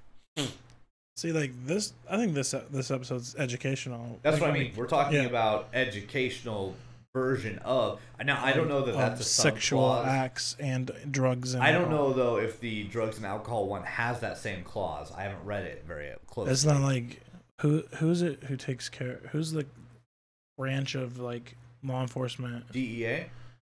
That regulates alcohol, drugs, and guns. I think. DEA. Well. There's your ATF. And ATF is alcohol, tobacco, firearms. DEA is drug enforcement agency. So they need one where they also include sex. The sex police. Yeah. Well then, arrest me, coppers. Arrest me. But not really. Creative licensing. I shot Darnell Simmons with a long ass gun. And kill. But no, like, overall, back to the original topic, I just think that when we're talking about legalization... That wasn't Keenan and Kel. I don't know why I said Keenan and Kel. I love Keenan and Kel. That was Key and Peele. There you go. Yep, the C-men, the sex enforcement... No, the second E's got to be enforcement. Sexual... Emanation of men, enforcement... Enforcement network? What was the EM for you? EM? Encounters. Sexual encounters. Sexual encounter sounds good. Sexual encounter. Something. Men. No. Enforcement network. Whatever. That would be a good one, though. That'd be funny. Because wouldn't it just suck if you were like, hey, I'm here with semen? Like, the fuck? I'm here with semen, everybody, freeze! You can have a lot of fun with that. Sexual encounter management and enforcement network. There we go. She's on that one. Yep, that's pretty good. And it's on her. Zing! And that's the kind of thing you can get banned for. Yeah. But I think the main thing when you're actually deciding what should and shouldn't be legal should always be the how much damage it does along with the help. It's a pro and con. Mm-hmm. Things like marijuana and opiates, they control pain, they help, and they also have some downsides. Things like meth and coke, the only upside is that they are drugs. They get you high. Yeah. They have no usage. So like that's where I would draw the line personally. Yeah, I feel like going to develop that now. I feel like we are kind of on the same page on that one. I mean, I think that there's other drugs that can be legalized, and used recreationally. Oh, yeah. But there's others that are just too damaging. Yeah, most of the time the problem is how they get used.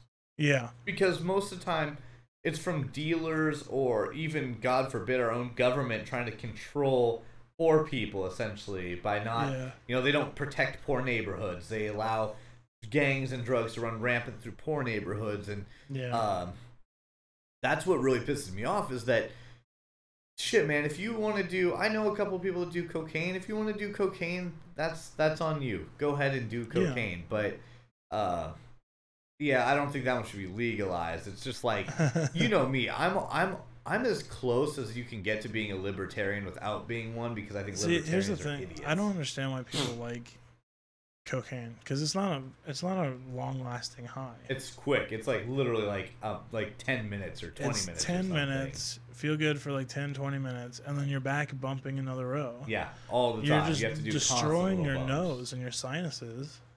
Yeah. I mean, you're essentially putting gasoline in your fucking nose. you are, yeah. And and other things. I feel like the damage that it caused, the ingredients that it has, and such a low payoff. Yeah. Why is anyone messing with this? Well, the low payoff though is a high payoff if you use it the way some people do. A lot of people that do cocaine usually pair it with one of two other things. Either work, like they pair it with like I know somebody that does it, and it's to keep them fueled because they're always on the go, always on the run, always cutting big deals and doing stuff, and it allows them to always be firing on all cylinders. The other one being, again, bringing it back to sex, because it literally, cocaine lights up all your nerve endings, and it can make sex very interesting, I've heard, from a few sources. Yeah, I've heard. I've never done it. That's not my thing. Again, nothing. This is what I sound like normally. That's my normal fucking nose. That's so I'm not putting anything up here. I can barely breathe. Yeah. So we're an hour and 46 minutes in, and I figured, hey, why don't we test the interview room on the Discord? Ooh, the interview room. So if anyone out there who's still watching the episode, if you'd like to get in for maybe 10 minutes and give us your point of view or what your thoughts are. Cocaine can make a new hole to breathe out of your nose. That's true, though. That is true. Yeah, if anyone out there wants to hop into the Discord real quick, and we'll throw you into the interview room. Does anybody have any thoughts on it? Does anybody want? Did you make the command yet? To link it so that people can get in if they haven't been in. No, I haven't. I forgot about that. All right, that would just right click make a new instant invite. Set links never expire. There you go. Copy. That way, eventually we'll make a command for it. Yeah, we'll do that for next time. You can actually. I just hosted. You just do exclamation point. You could do it while we wait here, real quick. Do exclamation point command. Space add. Oh, sorry, ADD, like at addition. Like space exclamation point Discord. And then space, and then type like a little message like, wanna be a part of the Nevermind Discord? Join here, and then paste in that link again. Definitely put a space between A and part. Oh, yeah. That is a version of a part, but not for this version of a part. There you go. Ooh, so close. Now, you have to actually add the link. So now I have to copy all this shit. Yes. Well, grab the. Okay, grab copy the thing you just typed, Copy. The one above that. Command add Discord. This one? Yep. Grab that. And then copy and paste it down into your message thing. Change the add to edit. Add. Yep. There you go. And then grab your link to Discord again and throw it on at the end. And then type like join here and then paste that in. Wait, actually hit the copy button. I think you have to use that when it's hidden like that. And then click here, you said? Yeah, absolutely. Anything like that. And then slap the link in. There you go. Now do it. And now you should have a Discord command set. There we go. Making commands on stream. If you get quick at it, also your mods can do it. Yeah. Like if you have them set to edit, which I don't know if we ever did in the bot. I can't remember if we ever did that. I think we did. But yeah, like Cal and Loreline can do that on the fly as well. But yeah, you can do it pretty quick if you want to. I don't know if anybody really is gonna have too many thoughts on marijuana that they haven't thrown out there though. We might need. We should have opened the floor to just been like you gotta do something like crazy. Like I feel like I'm already on there. Yeah, you are, Musty. Yeah, you are, baby. You wanna be on the phone line? Is he streaming? He's probably doing his stream. Well, on Discord it says he's playing Fortnite. Playing Fortnite? Gross. Playing Fortnite. Who plays Fortnite? I don't have an opinion on Fortnite, so I don't care. I know you don't like it for some reason. I don't not like it, but I don't like it. Is it just because you're old? You just don't get what the young kids are playing now? So it actually kind of is, if you're being real honest. It's not that I'm too old to understand it, or anything like that. It's that when I grew up, it was like I don't know, like it was about playing a game with teamwork and where everybody, like I grew up in a time when I was growing up, MMOs were huge. Things like EverQuest and World of Warcraft were the #1 thing. It was even before the FPS stuff kicked in. Yeah. So it was all about working together to achieve these big like ends and taking down raid bosses and stuff. So when I go into a world where I'm watching everyone like not work together, all they're trying to do is kill each other. It's just not my thing, you know what I mean? That sounds like something somebody says right before they blow themselves up into like. Are those song lyrics? It sounds like something somebody says right before they blow themselves up in a church. Yeah. Let's see. Oh, not that one. I just drag Musty. Oh. He has to join. If they have to join like the general chat or something, because then you can bump him down if anybody wants to call in ever. Yeah. That was a frightening thing you said, Lil Mike. Please don't assassinate us. Do you think I should read it? You can. Or did you just else can read it. What? Did you read it? Yeah, I read it. It was frightening. You didn't read out loud though, right? No. I'll read it out loud. So, Little Mike 445X says, like an angel with cruel and merciless intent, go forth, young boy, and you'll become a legend. The opening lines of the song Cruel Angels, thesis from what was it? Oh, okay. I get it. Evangelion. Evangelion. I haven't watched it. I got you. An anime opening. I can do a couple of anime openings, but not that. I used to like Kaze no Stigma with eyes as blue as the azure sky. This is the mark of the I can't remember the wind god. I only know like a little bit of Team Rocket shit.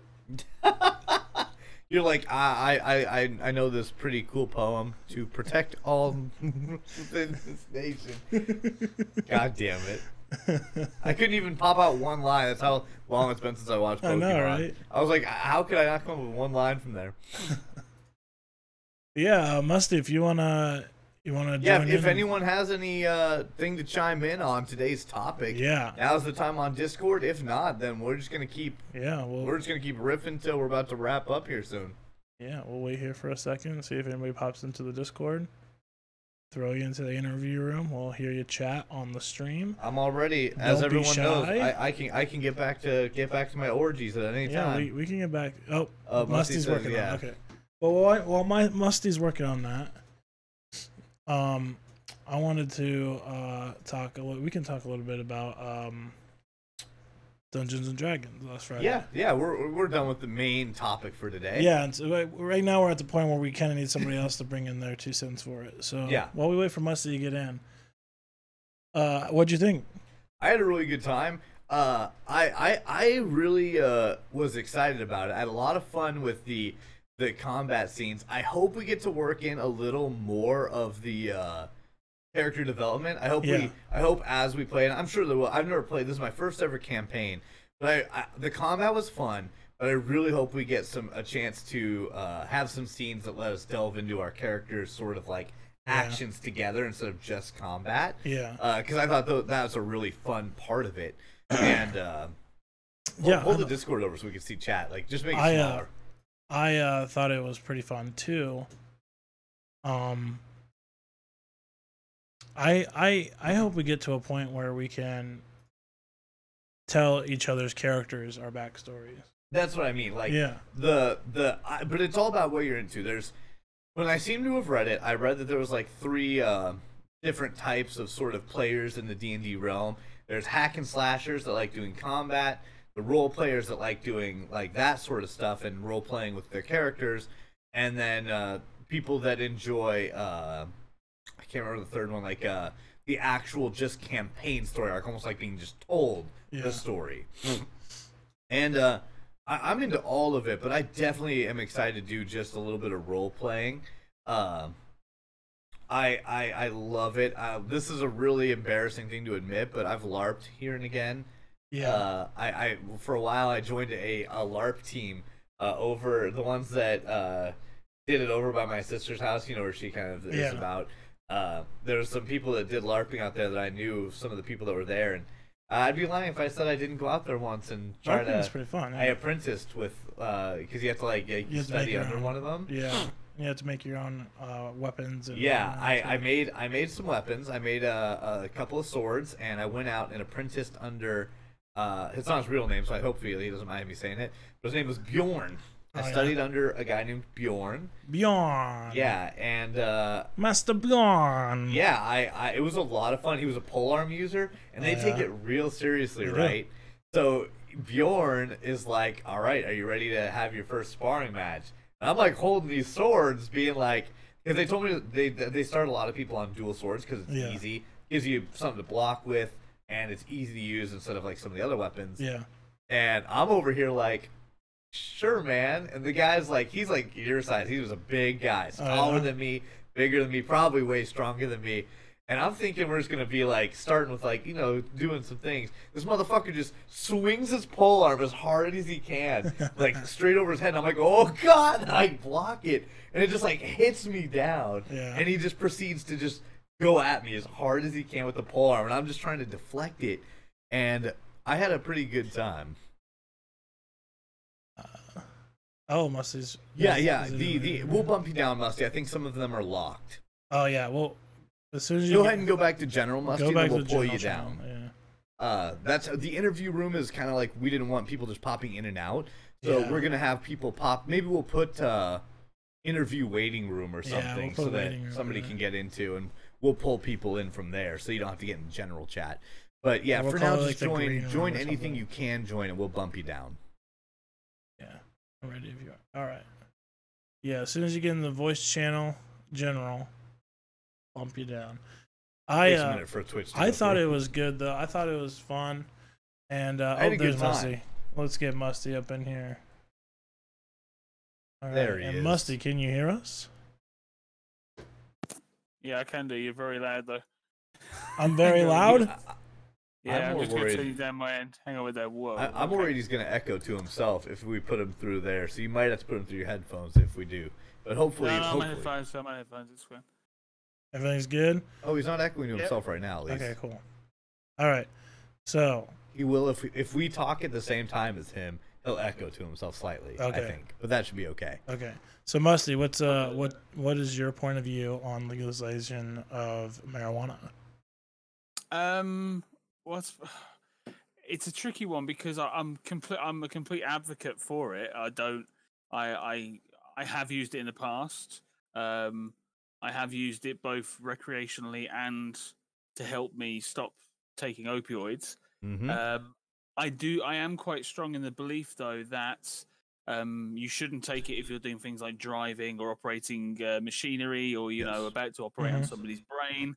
I mean, I still think that it should be controlled in the same way that, say, alcohol is, or other kind of things that you can't take. I mean, you can't drink 3 bottles of cough syrup and operate a forklift, and you shouldn't be able to smoke a joint and do the same thing. So, but I think it's utterly ridiculous, especially in this country, because the UK is actually the world's biggest exporter of medical marijuana, even though it's A, illegal, and B, classified like in America as a Schedule 1 drug. So it has no medical benefit, when we know full well that it does. Anything from curing anxiety all the way through to arguably shrinking tumors and curing kids of supposedly incurable diseases and other things. So the effects are undeniable.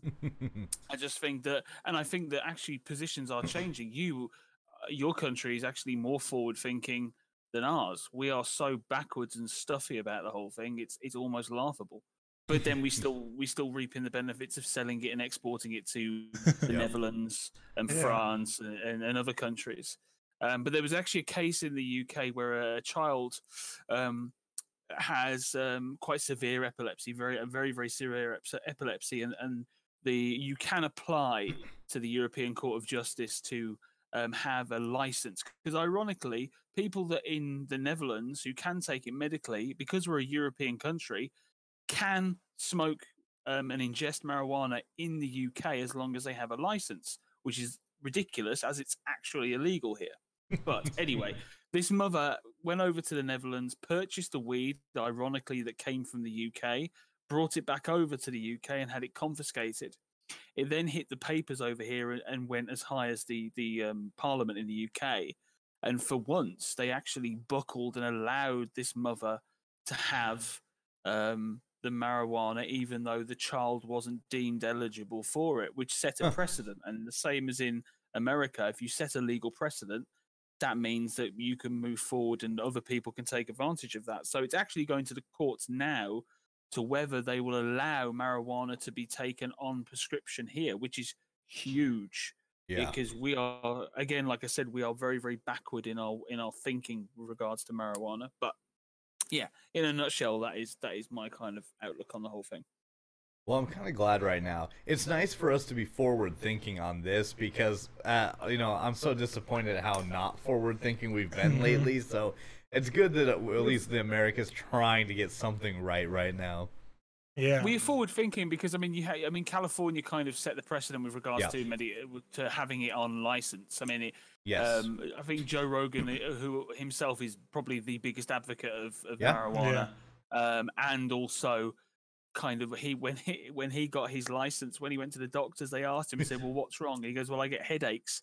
He goes, well, what do you think causes the headaches? He goes, well, whenever I think about why marijuana is illegal, it gives me a headache. And he went, right, I'll give you a prescription for legal marijuana. So he's one of the biggest advocates. But America did it essentially the right way, but the federal system behind it is completely fucked, because you still, in Colorado, you still cannot use credit cards, or a lot of the actual marijuana shops can't bank.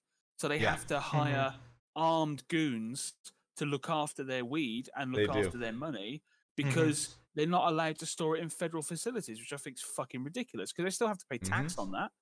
So why the hell shouldn't you be able to deposit whatever you want? Aren't they aren't the shops like can't they be like rated by DEA at any time? Yes, it is technically still federally illegal, and have been on a continual basis. And in actual fact, they confiscate the money and confiscate the actual product, and then you don't see it again. So it's actually almost like a little racket for the federal government. It's quite ironic, really. Yeah, it's federally illegal, but we legalized in the states, so they can just raid and take products from people and put restrictions on them. But there's no, they basically look past it most of the time, and then just occasionally decide to raid places. And I'm sure there's a reason. Like, I'm sure Musty is on to something that if we delved into it, I'm sure there's a reason and a method to how and why they choose to do that. Mm-hmm. Yeah, I mean, I mean, the funny thing is, federal laws, as far as I am aware, are only enforceable if your country is at war. So if your country is in what's deemed conflict, that's the only time where certain federal laws are enforceable. So it's ironic that America has continued to stay, quote unquote, in conflict for such a long time. It's almost as if they're afraid of peacetime because they wouldn't be able to do shit. So it's kind of ironic in that sense. But again, I mean, I don't know how many states it's now legal or decriminalized within. But I mean, the fact is, they said, well, we're going to. The problem we have in coming back to the UK very quickly, and it kind of explains the situation in the US as well. Over here, you have to purchase your weed through a dealer, essentially. Yeah, and it's spiked. They use anything from broken glass to wood shavings in the growing process to make the buds weightier. So you're basically paying for a product that's A, shit, and B, laced with all sorts of crap. Yep. But people don't seem to realize that there's a massive counterculture for marijuana use over in the UK. And they've, like most hipsterish kind of movements, they're very, very snobby about their strains. So there's a massive influx of incredibly potent strains of marijuana, but also incredibly beneficial ones. They have, say, THC, heavy like indicas and sativas, but then you have the heavy CBD influence strains, which, because the problem is with me, the CBD that I take was because of my amputation and because of the pain that I actually suffer from. Most people that take it for that reason don't want to get stoned. They don't want the high. They don't want the paranoia. They just want the actual calming benefits of CBD, which is essentially what that gives. It's the counterbalance to THC, which sends you to the moon. CBD is the cushion to make sure you don't hit your head on the way up. So but yeah. So essentially, you by legalizing it, by allowing people to use it both recreationally and for medicinal purposes, you are cutting out that scummy middleman that is there to A, make profit in an underhand way, and B, use marijuana as a gateway drug. And that's something that gets talked about a lot. Marijuana is a gateway drug. I don't believe it is, in essence, in its sole form. It's not addictive in the same sense that cocaine, crack, or anything else is. However, it is a gateway drug for drug dealers, because it's like, well, you have this, I also have this as well. Because very few drug dealers just do marijuana. They always they'll have like speed or cocaine, or they'll have crack, or they'll have this, they'll have heroin, they'll have that. That's where the problem occurs. And by the government taking over, and I do actually believe in government having some control over this, because I think that taxation is a big part of it. That's why Colorado is doing so well at the moment, because there's something like 40% tax on it, but people don't care because they know they're getting a good product. They know that what they're getting is the correct thing. So yeah, it's a fucked up system, and it's silly how we got there. Literally by a guy who owned a paper mill didn't like the fact that he was running a business, so he decided to blame it on blacks and Mexicans and say that you rape people whilst under the influence. It's laughable. I mean, like I said before, your Declaration of Independence is written on hemp paper. If that doesn't tell you something, then I don't know what will. I don't know how we're going to get forward on this conversation if you don't understand that your forefathers of your country that people love so much was based on weed. Production was a massive infrastructure, because it has so many purposes, from fibers to clothing to manufacturing processes to anything and everything. It's one of the most faceted objects on the face of this planet, and also we're the only species that have cannabinoid receptors in our brain. We don't have receptors for fucking celery or cucumbers. We have it for marijuana. And why is that? Why do we only have receptors that process THC and CBD? It's farcical. It really is. But I can witter on forever and ever and a day on stuff like this. Yeah. So apologies if I ramble on. No, you're good. Laureline was saying in chat, on the flip side, if marijuana were to be regulated by the government for recreational use, would there be issues with quality, and would corporate greed turn them into a bigger version of that shitty dealer? How do you think that's something that we could see? I think that when I say government control, I mean in the taxation thing. I think they should keep their ridiculously six-fingered hands off the actual control of the production of marijuana. That should be down to the growers. What about large corporations then? Like large corporations that take control of the farms? You already have. Marlboro has been looking into getting into the THC market, and also a lot of the small grow, because I mean Colorado is kind of the incubator for all of this, because they were the first to really go. Have at it.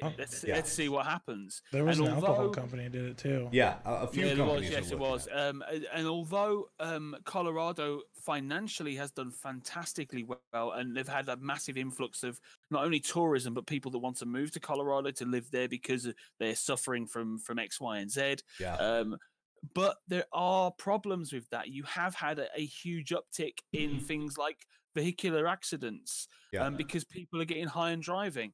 And this is the problem, because although I'm a massive advocate of marijuana, I stand by it and very firm for it. It's not for everybody. Not the same as alcohol is not for everybody. The same as for me, caffeine wasn't for me when I was growing up. I was actually sworn off caffeine by my doctor because I turned into a complete psychopath. Because that's what happens. I can't even function without caffeine.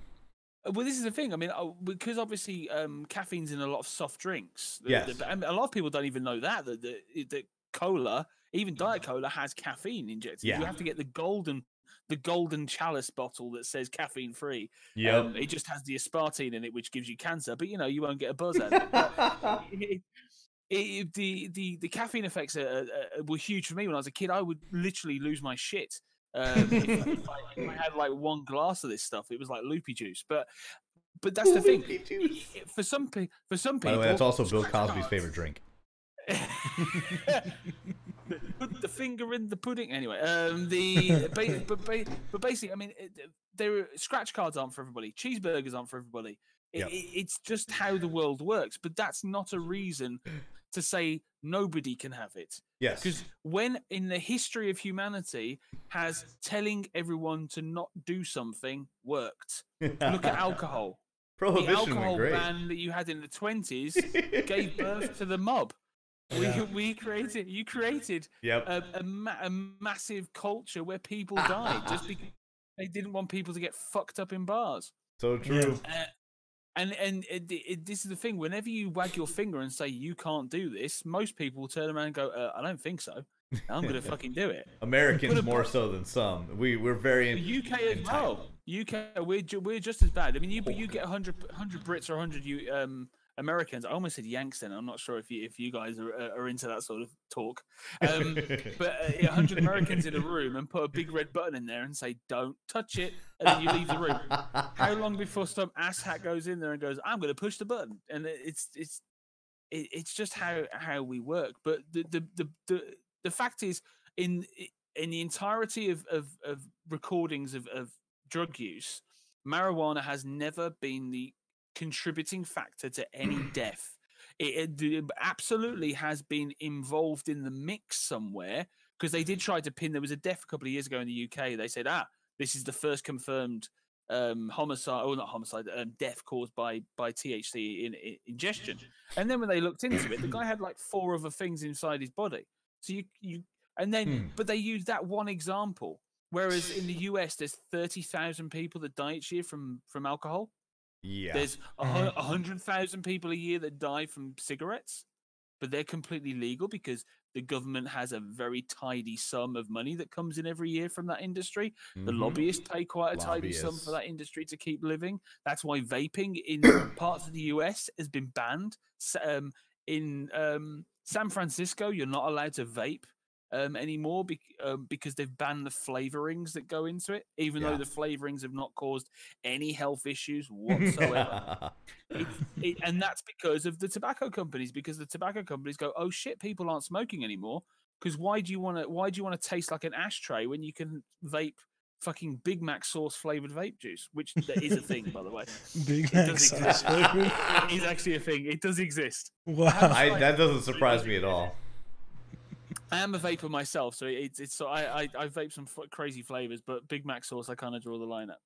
But that's how I use CBD. I use CBD by vaping it. You can get specific vape juice that has CBD put inside it, which actually gets to you. That's why, in actual fact, smoking marijuana without nicotine, might I add, is actually the best way of taking it in. And there's vast studies that prove that smoking it actually helps your breathing, which is completely counterintuitive because you're inhaling smoke. But it's the carcinogens that are in cigarettes that cause lung disease.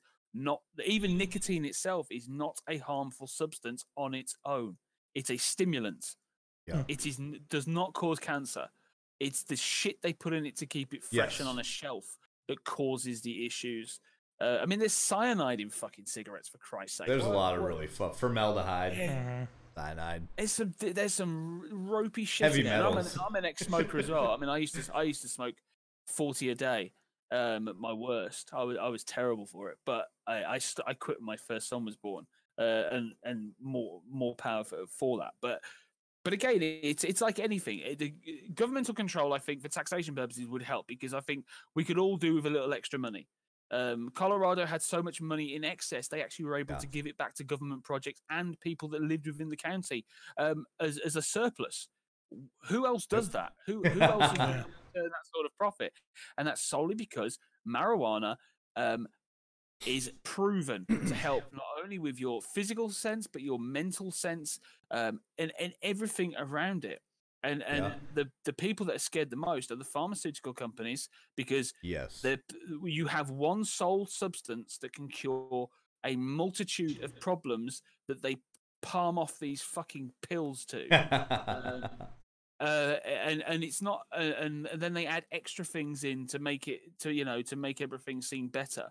The health industry, unfortunately, profits on keeping you sick. If they cure everybody, then they lose money. So what emphasis is there to make everyone well? They want to make you seem like you're getting better, but actually they're just kind of pasting over the cracks and opening others at the same time. Whereas marijuana, put that on the podcast list. We could do a whole podcast about that.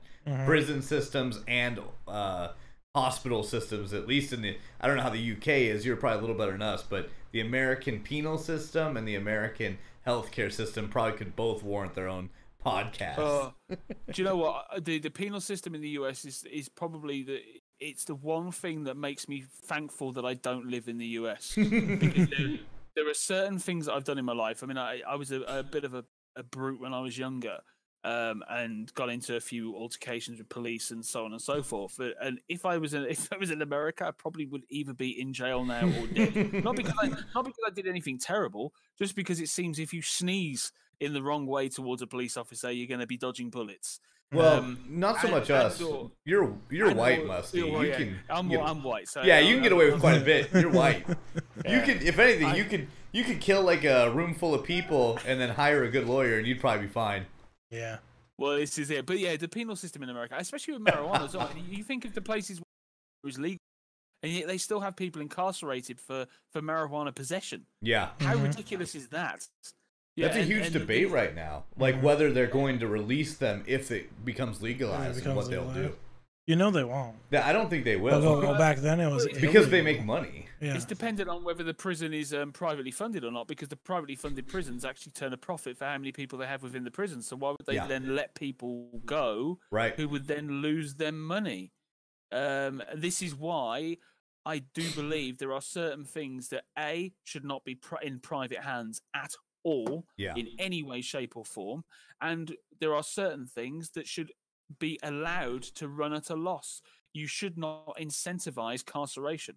You should not. Yep. You should not earn tax. You should not earn dollars from people sat in a cement cell for crimes that in everyday life are fucking meaningless. I mean, your 3 strikes and you're out rule is fucking barbaric. Yeah, it's a weird choice. It's weird. You could do two of the stupidest things in the world, and then do something mildly irritating. It's like, well, see you in 20 years. And it's just like, well, okay, how does that work? And don't get me wrong, the UK system is fucked in itself. We are far too lenient a country on certain things, like we have a lot of knife crime in the UK at the moment. We have a lot of acid attacks in the UK. It seems to be the newest craze. We have a thing over here called drill music, which essentially is glorifying stabbings and so on and so forth, which is... I'm all for music, and I'm provocative music. I'm not against that per se, but it's the fact that it's the rise of YouTube, Instagram culture has really fueled the flames of this, and people are actually getting famous by sharing the taking of lives on social media, which is really fucked up over here. But again, marijuana culture pushes that as well. Illegal marijuana culture, because most of the time in the UK, when people talk about violence caused by marijuana, it's not actually marijuana, it's skunk, which is it's like a turbo marijuana. It's actually marijuana by itself is what we term as a class C drug, whereas skunk is classified as a class A drug, the same as cocaine and heroin and everything else, because it's like imagine getting high, the highest you've ever felt, and then you're actually tripping balls at the same time. It's that kind of intensity of I don't like that. I don't like hallucinations. Nothing hallucinogenic. No. Well, that's why I don't ingest. That's why I don't do edibles. Edibles, I can't, because when you eat marijuana, your liver processes it, and it produces a thing called 11-hydroxy metabolite, which is 5 times more hallucinogenic than smoking marijuana. I told you I've had that problem myself, that I like tripped balls and spent like 2 months thinking I wasn't a real person. Literally that happened to me. I've just noticed that Screech mentioned about synthetic weed, which I think is a really good point, because that seems that marijuana itself takes a lot of hit from that. These fucking chemical the versions of marijuana, the fake engineered. It's basically just like lawn clippings and fertilizer, essentially. And that has killed people, and that's fucking disgusting. K2? Yeah, K2. My brother was on that shit, and that shit was dangerous. It was like a little like hollow foil packet, and you open it up, and it looked like somebody took dryer lint, like broken Legos, and threw like herbs in there. Oh my god, so true. And my brother's like rolling this shit up in doobies. Yeah. But I don't know what because it's calmed down a bit, but we had a massive legal high problem over here, because we have very stringent drug laws over here, and because we're an island, so it's a lot harder. We usually get a lot of our hash or solids, as we call it over here, from Turkey, which is very good stuff, but it's very hard to come by, because border forces and customs and excise have become very good at spotting and putting a stop to it. So there's a massive homegrown culture in the UK, which is, you always know, because it snows quite a bit in the UK, you always know where the marijuana farms are, because they don't have snow on their roof, because they have all the lamps going, so everything just melts off, and they actually have helicopters that go around places like London, and they look for thermal imaging on people's roofs, because that's usually where they keep their stuff, and you have to have it on like heat lamps constantly, so they catch people by that. But the synthetics, we had a thing called Meow Meow, which is which was lethal, literally lethal. People were foaming at the mouth, and a lot of people died. And it was, you could just walk into fucking what we call head shops, which just sold like marijuana paraphernalia, like bombs, roaches, papers, that sort of stuff. And you could buy these legal highs quite easily over the counter. And it was essentially like Drano with like, I don't know, fucking like Mountain Dew sprinkled over the top of it to make it taste somewhat palatable. And people were ingesting it. and were fine with that. They didn't see a problem with it at all. Yeah. It's just yes, head shops, Screech, not blowjob shops, actual shops where you get like marijuana Yeah, stuff. we had them here too. You could buy bath salts in K2. You could walk into any store here and buy them. They'll sell like pocket knives, dream catchers. Yeah, we actually have tie-dye them too. posters. You can buy bath salts over the counter. Yeah. What the fuck? Well, not anymore. Not anymore. But you could for like. But like back in the day, you could get like K2 at a head shop next to K2 and bath salts. Like you could just buy over the counter until people started abusing them and they realized what they were capable of. Turning into zombies. Yeah, when that guy, you could buy bath salts basically over the counter until that guy bit that other guy's nose off. Yeah, in public. Yeah, I saw that. We had bath salts in a very. We had it a little bit of that. And then literally the whole population just went, no. Even we aren't going down that route. We're going to stop that right now. That's how you know something's bad. If even people that are into fine with. Crack we're fine with, but bath salts, no, we draw the line. We have tasted. We have some tasted. Yeah, you've got to have some. You got to draw the line somewhere. Yeah. I had a joint once that was had angel dust mixed with it, and I had no idea. I had no clue what happened. Don't like that. And I had 3 of my friends. I became like really, really hot, obviously, because the angel dust had kicked in, and I was going to a different planet. And I was like, I've got to go and cool down. Sorry, I got too loud. I went upstairs and apparently filled up my friend's bathtub and stuck my head in it and wouldn't take it out. So all my friends are like tugging at me, trying to get me to get out of this bathtub, and I was like literally drowning within it. But they managed to get me out. But that was my first and last tainted joint, should we say? Oh God, that's just terrible. Yeah. And Cal, we have Musty on, and sorry about that echo. I laughed too hard, and I probably picked up on Kord's mic. Musty makes me laugh too hard. Blame it on him. Yeah, Musty's great. Apologies, I'm sorry. Yep, he's too funny. It's his fault. Blame him. Loreline asked. That's what happens when you're fat. You gain this you have to. If you're not funny and fat, you're doomed. Yeah. Yep, you gotta be. That's for sure. If you don't develop that sort of personality, you're literally going to get cut out of your house. There's no comeback. Got to be the chubby funster, the Ricky Gervaises of the world. You have to because it's a way of it's taking the sting out of everyone's jibes. If you can go into a room and literally disengage everyone from being a prick, then that's how you survive. You're like an apex predator with like jokes and an apex predator. You have to be on your game. That's how I sharpen my skills, is going in there and taking the piss out of myself, because then it stops other people from being able to do that to me. I was like, aha, I've done, because I was a 41 stone human being, so I was literally like if Jabba the Hutt had legs and arms, that was essentially Jabba the Hutt had arms. Well, okay, but if he had legs, they were like T-Rex arms, though. Functional arms, should I say, not those T-Rex looking fucking things that he had. But yeah, no, essentially that's you have to be able to be quick-witted, because British people on the whole are utter arseholes. They don't mince their words. There's none of this kind of like, oh, look at him. It'd be like, oh, you fatso, what's up with that? And you just kind of go, oh, I'm not sure. And that's how you kind of build up your you stiff up a lip, as we call it over here. Really?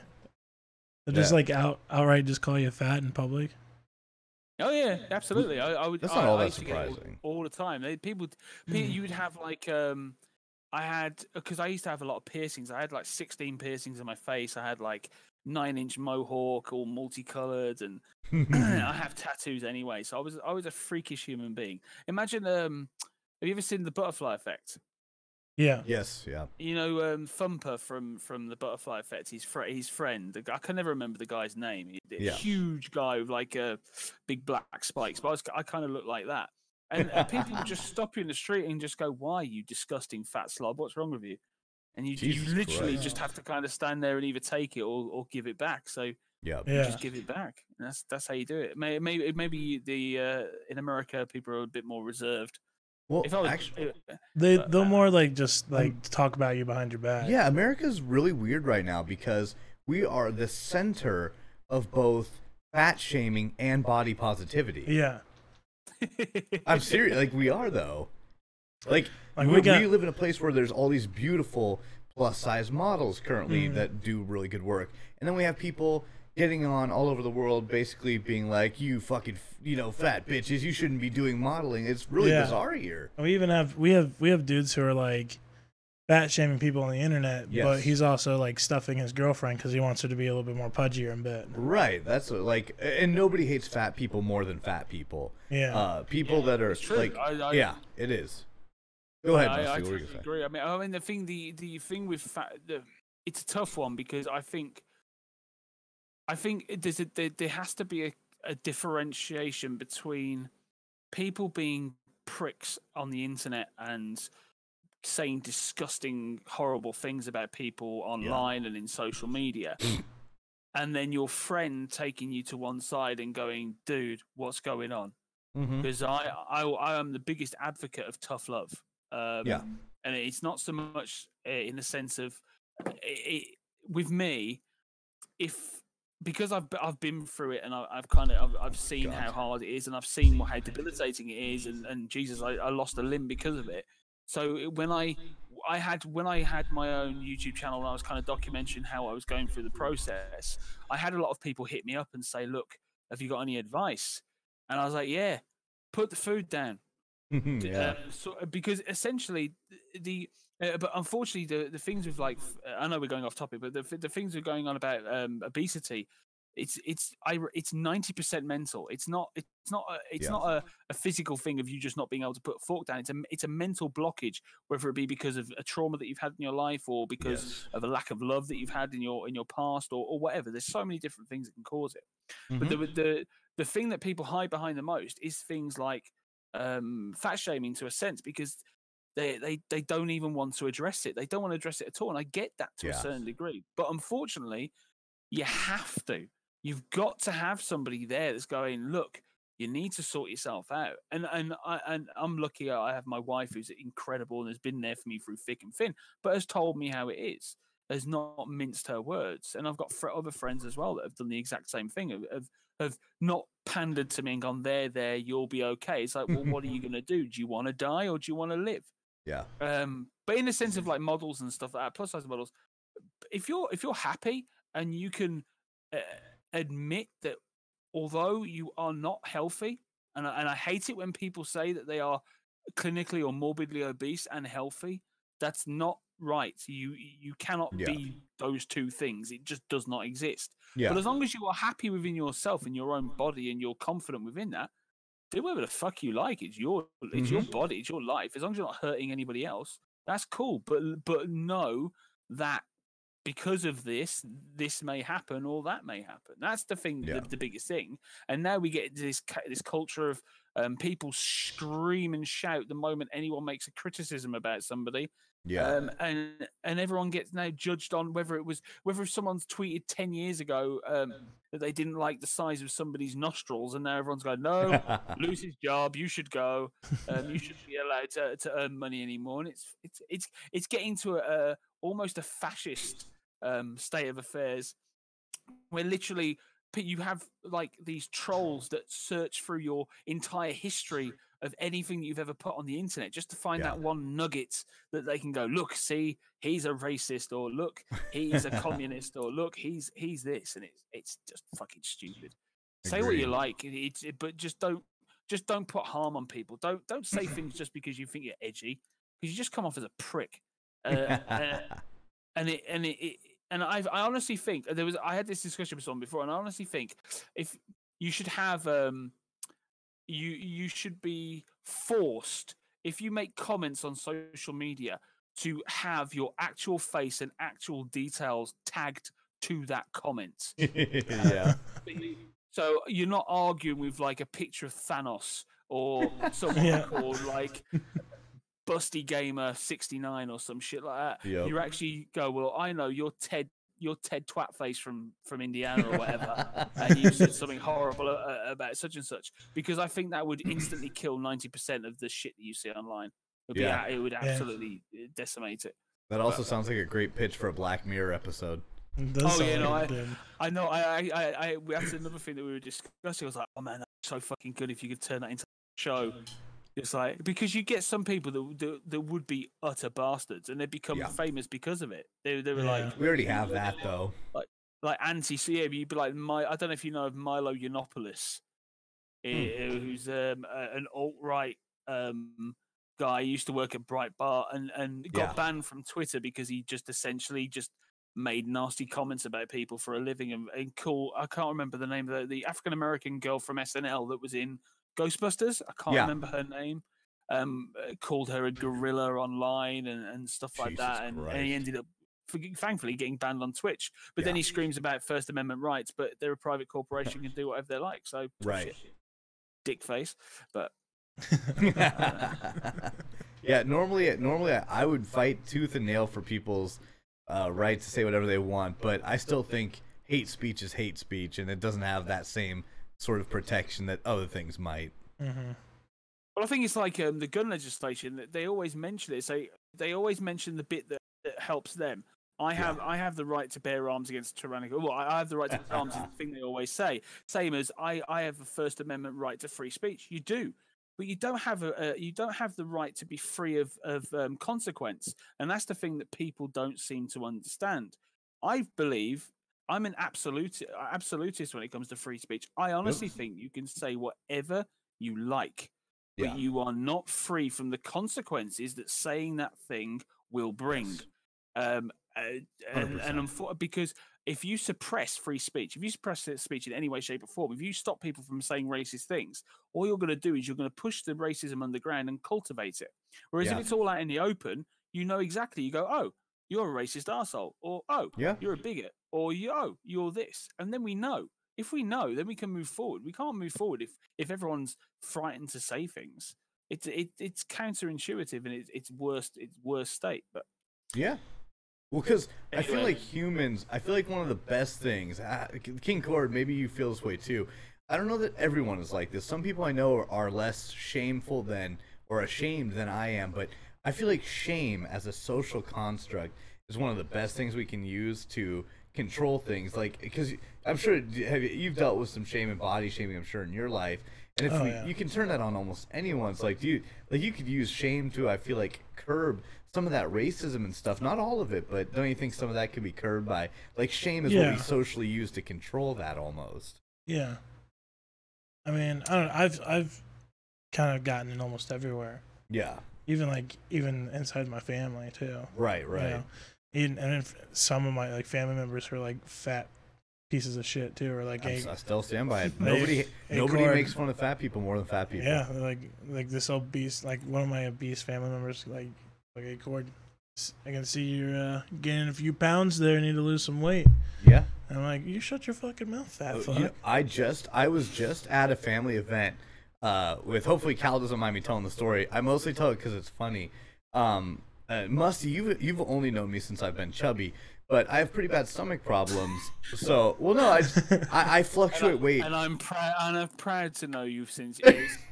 I fluctuate weight a lot. I've been everything from 130 to what I'm at now, which is probably like 225, 240-ish, and I've done all of that in like at least 2 or 3 times just in the last 10 years. And I was just recently at Cal Haya's brother's graduation, the one that streams. And I sat down next to Cal Haya's grandmother, and she just turns to me and she's like, "Wow, you got fat." And I was like, "Excuse me?" Wow. And it wasn't a big deal. Mostly because I always make people feel bad, because when I was super skinny, it was because I literally was unable to eat. I was like sickly. I had stomach ulcers caused by some sort of colitis or Crohn's disease, and I was in the hospital unable to eat. So like one of the things that really took kind of a toll on my psyche is that even though I'm a little more overweight than I'd like to be right now, but to me, when everyone was like, "Oh, dude, you look so great," like I was sickly, and it was almost like, I don't know, like it's really hard when you can barely eat and you're sick, and all you want to do is like go out with your friends and eat some pizza, and you can't because you're sick. But people are like, "Oh man, but you look so good. I wish I could do that." And it kind of takes a toll on your mental health to some degree, I think. But that was just a funny story. But like the filter on some people is so bizarre. Like, I would never just sit down next to someone and be like, dude, you are a fatty. Like, who does that to another human being? Right? But I don't know. I've had it. I mean, I've had it with. I was in a supermarket with my wife, my firstborn actually, and he was tiny at the time. And literally, this old lady turned to me and she was like, "Oh my God, you're so fat." And I just kind of turned to her. I just went, "It's okay, love. Don't worry. You'll be dead soon. So don't worry about it." And it was just, but it was just like some people just. It's like, but this is the problem that we have because people feel entitled to have these opinions because they have these social platforms. And this is what I meant when we were talking a while ago on stream when you were playing Empyrean about how negative I think social media can be. And I think its most negative, its most negative platform is that it's given everyone the supposed right to say whatever they feel. Yes. And because I'm of an age of where I kind of grew up before social media and I'm young enough to enjoy social media now, I kind of see it from both ends. But then you have people that have literally lived within this social network bubble since day dot. Yeah. That it's now you're now seeing it filter into actual physical real life interactions. Whereas before you'd have people that say, "Oh yeah, keyboard warriors," you want to call them, that feel that they can't say anything they like online. Well, now you're getting it in real life. You're getting people that just think they can say whatever the fuck they want, and usually they're holding a camera phone at the same time when they do this. I mean, I had a massive altercation today where I sent my kids off to to a petrol station or gas station to get some shampoo for the car. And the guy behind the counter told them to get out and refused to sell it to them, and took money from them when they bought. He shortchanged them. What? When he got back, so they came back to me and they were very upset about it. So I went frog marching off up to the gas station and kind of confronted this dude, and he had the money that he'd taken from them behind the counter. But he got all like really. He was a young kid, but his sense of entitlement of like, well, you can't talk to. I can say whatever I like to you, and you can't talk to me. And I'm literally like, motherfucker, I will come behind that counter and wring your neck if you do not give me the money that I gave you. And and the guy actually ended up phoning the police. So I kind of hobbled. I say ran, but I hobbled because one leg it doesn't really work like that. But so I just kind of went, right, okay, it's my time to leave. See ya, and then I went. But it's just that the attitude that people have is just fucking bonkers. But it is. I mean, I don't mind. Like, I'm a huge proponent of the internet and social media, but I do have to agree. Like, when we were growing up, I don't know. It's just I don't know. I assume your parents taught you the same thing, but I was just really honestly raised to just with the motif of if you don't have anything nice to say, don't say anything. Don't say anything. Yeah, exactly. That's how I always followed. Like, I just don't. If I don't like somebody, for the most part, I mean, it's whatever. I might not spend time with them, but I don't go out of my way to just like shit talk them or lead something against them. Like, did your parents teach you that? Oh, we killed the camera. They taught me the same thing. Pretty much. You grew up with that as well, though. Yeah. Well, which I mean, like, I don't like you said, like, I don't go out like like something I don't like about somebody. I don't like go, oh yeah, I don't like that. I'm gonna point it out every day. No, like if you don't have anything nice to say, don't say anything at all. It's so crazy. That's the thing. I mean, it's like if I sit next to somebody and they have that mildly irritates me or offends me. Yeah. I don't go, well, now it's my time to tell him or her that I don't like their nose or I don't. Wait, is that box really capturing? Sorry, hold on. Apparently, I didn't know that was part. I thought we were just seeing that. That was freaking me out. Sorry, that's I can see your facial focus. Yeah, the facial. I was like, what the fuck? I had that yesterday on stream as well. I forgot to turn it off on my camera. I was like, what the fuck's that yellow box around me? But I don't get why some people just look at you and just go, I'm going to verbalize what I'm thinking. It just doesn't make any sense. And to be honest with you, it's a case of, well, do you really want to live that long? Because you're just going to say it to the wrong person and they're going to fill you in. It's true. It's just it's a matter of time. You're playing Russian roulette with your life. Yeah. You literally are. But yeah, anyway, drugs are good. That's all I'm gonna say. Yeah, nope. Then that's perfect. We're definitely over time anyway. So 43 minutes. But thank that's you okay. so much for coming on. We Rusty. always enjoy having you. I love having you on. I love talking to you, and it's good to have. It's fun to have you on. Just you just call in every episode. That'd be all right with us. I'm good with that. At the end I've got no episode. problem with that at all. I'm absolutely fine. Everyone's got to. It's the thing. I have to start, and my kids have gone to bed by that time anyway. But my wife just kind of goes, right, well, that's you done for the evening, and I'm just kind of left here. So although my wife hates you guys, but I love you. That's all good. No, well, thank you so much for coming on. I think we're about to wrap it up and anytime, absolutely anytime. Yeah. All right, man. Have a fantastic rest of your evening, and I'll see you. Are you streaming tomorrow? Most probably. Although I'm going camping on Thursday, so. Although I think my kid's going to be streaming at some point. Although really quickly, I was super. All my kids are fucking Fortnite freaks. And it pisses me off no end that I'm shit at this game. I'm decent at aiming. I'm glad to say I was schooling my kids on Black Ops 4 the last couple of days, which I'm happy about. I'm very happy about. But I'm shit at Fortnite, and I watched my 7-year-old come second out of 100 players with 4 kills, and the only reason why he died was because he was fucking about building and laughing. He wasn't even taking it seriously, and I was so proud. But a part of me was just like, I really want to hurt you. I'll leave you with that. But thank you for letting me verbally take over, as I always do. Man. We always enjoy it. I have a terrible habit of doing it. I apologize. I ramble on. But you're okay. I love being a part of it. But have a good weekend. But I shall be streaming at some point this week. But I'll let you guys know anyway. Excellent. We'll be on, man. Well, thank you so much, and have a great rest of your weekend and great next week. Take care, everyone. All right, see you later, Musty. Bye. All right. As for the rest of you who are still in the see how fun calling in is. You should have called in. That could have been you. You all should have lined up and asked to be on the show. Anyways, let's wrap this up. Yep. We are now adding Dungeons and Dragons on Fridays. We don't really have a set time yet, but I think we gotta play with. Are you free all Fridays usually? Yeah. Okay, so it's gonna be Cal, because I think you're off. I stream, but I'm off whenever I want to be off. Our other 2 are no-lifers as well. So it's really about going to be because Cal gets off everything from like 5 or 6 p.m. our time to 8 p.m. our time, depending on overtime. So it's going to be, it's going to be a little bit iffy. But sometimes if we stick it around like Musty. 8 or 9. Yeah, if we start at 8 or 9, that'll probably be the go-to. But like. Obviously, we want to start slightly earlier so we could get a little bit more of an audience, although not that it was bad that time. But sometimes Cal just can't do it because she won't even be off until right then.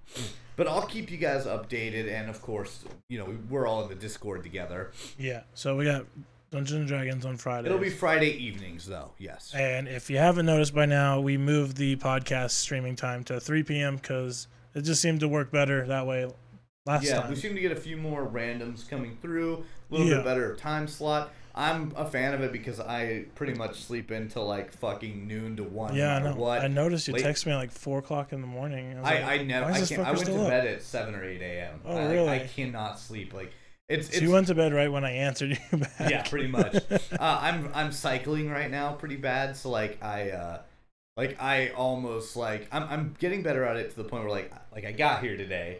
But barely, but like I have trouble even just like waking up and getting out of bed. I was pre-streaming right as he got here. Yeah, it worked out, and I'm doing my best. I'm gonna try not to take any days off next week like I did, but.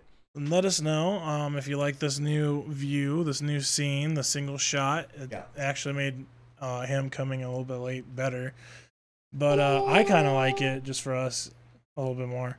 But yeah, we're gonna be talking. We're gonna have our second.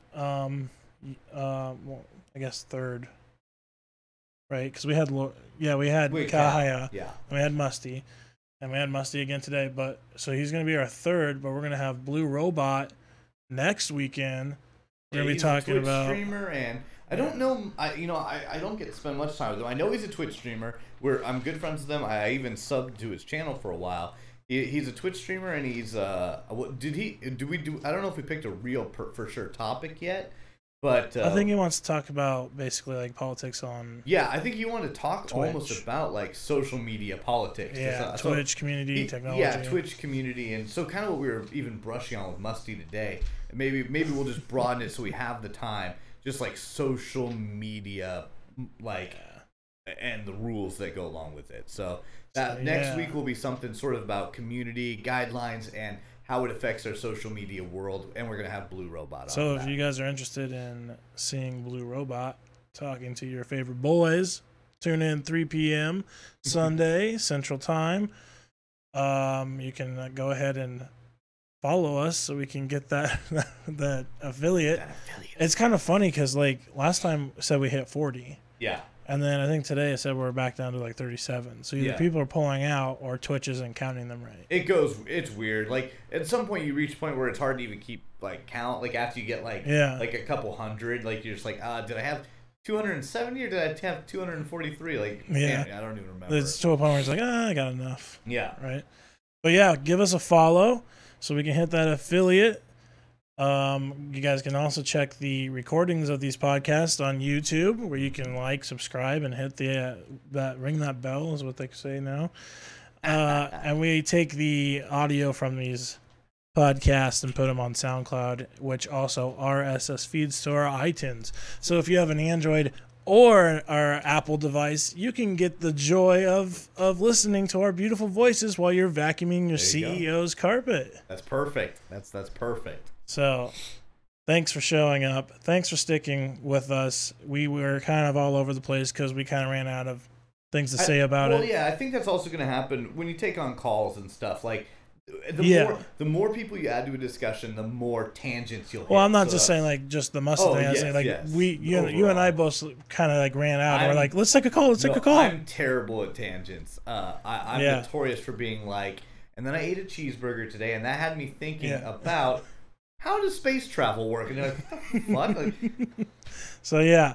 Thanks for showing up, everyone. Be there next Sunday, 3 p.m.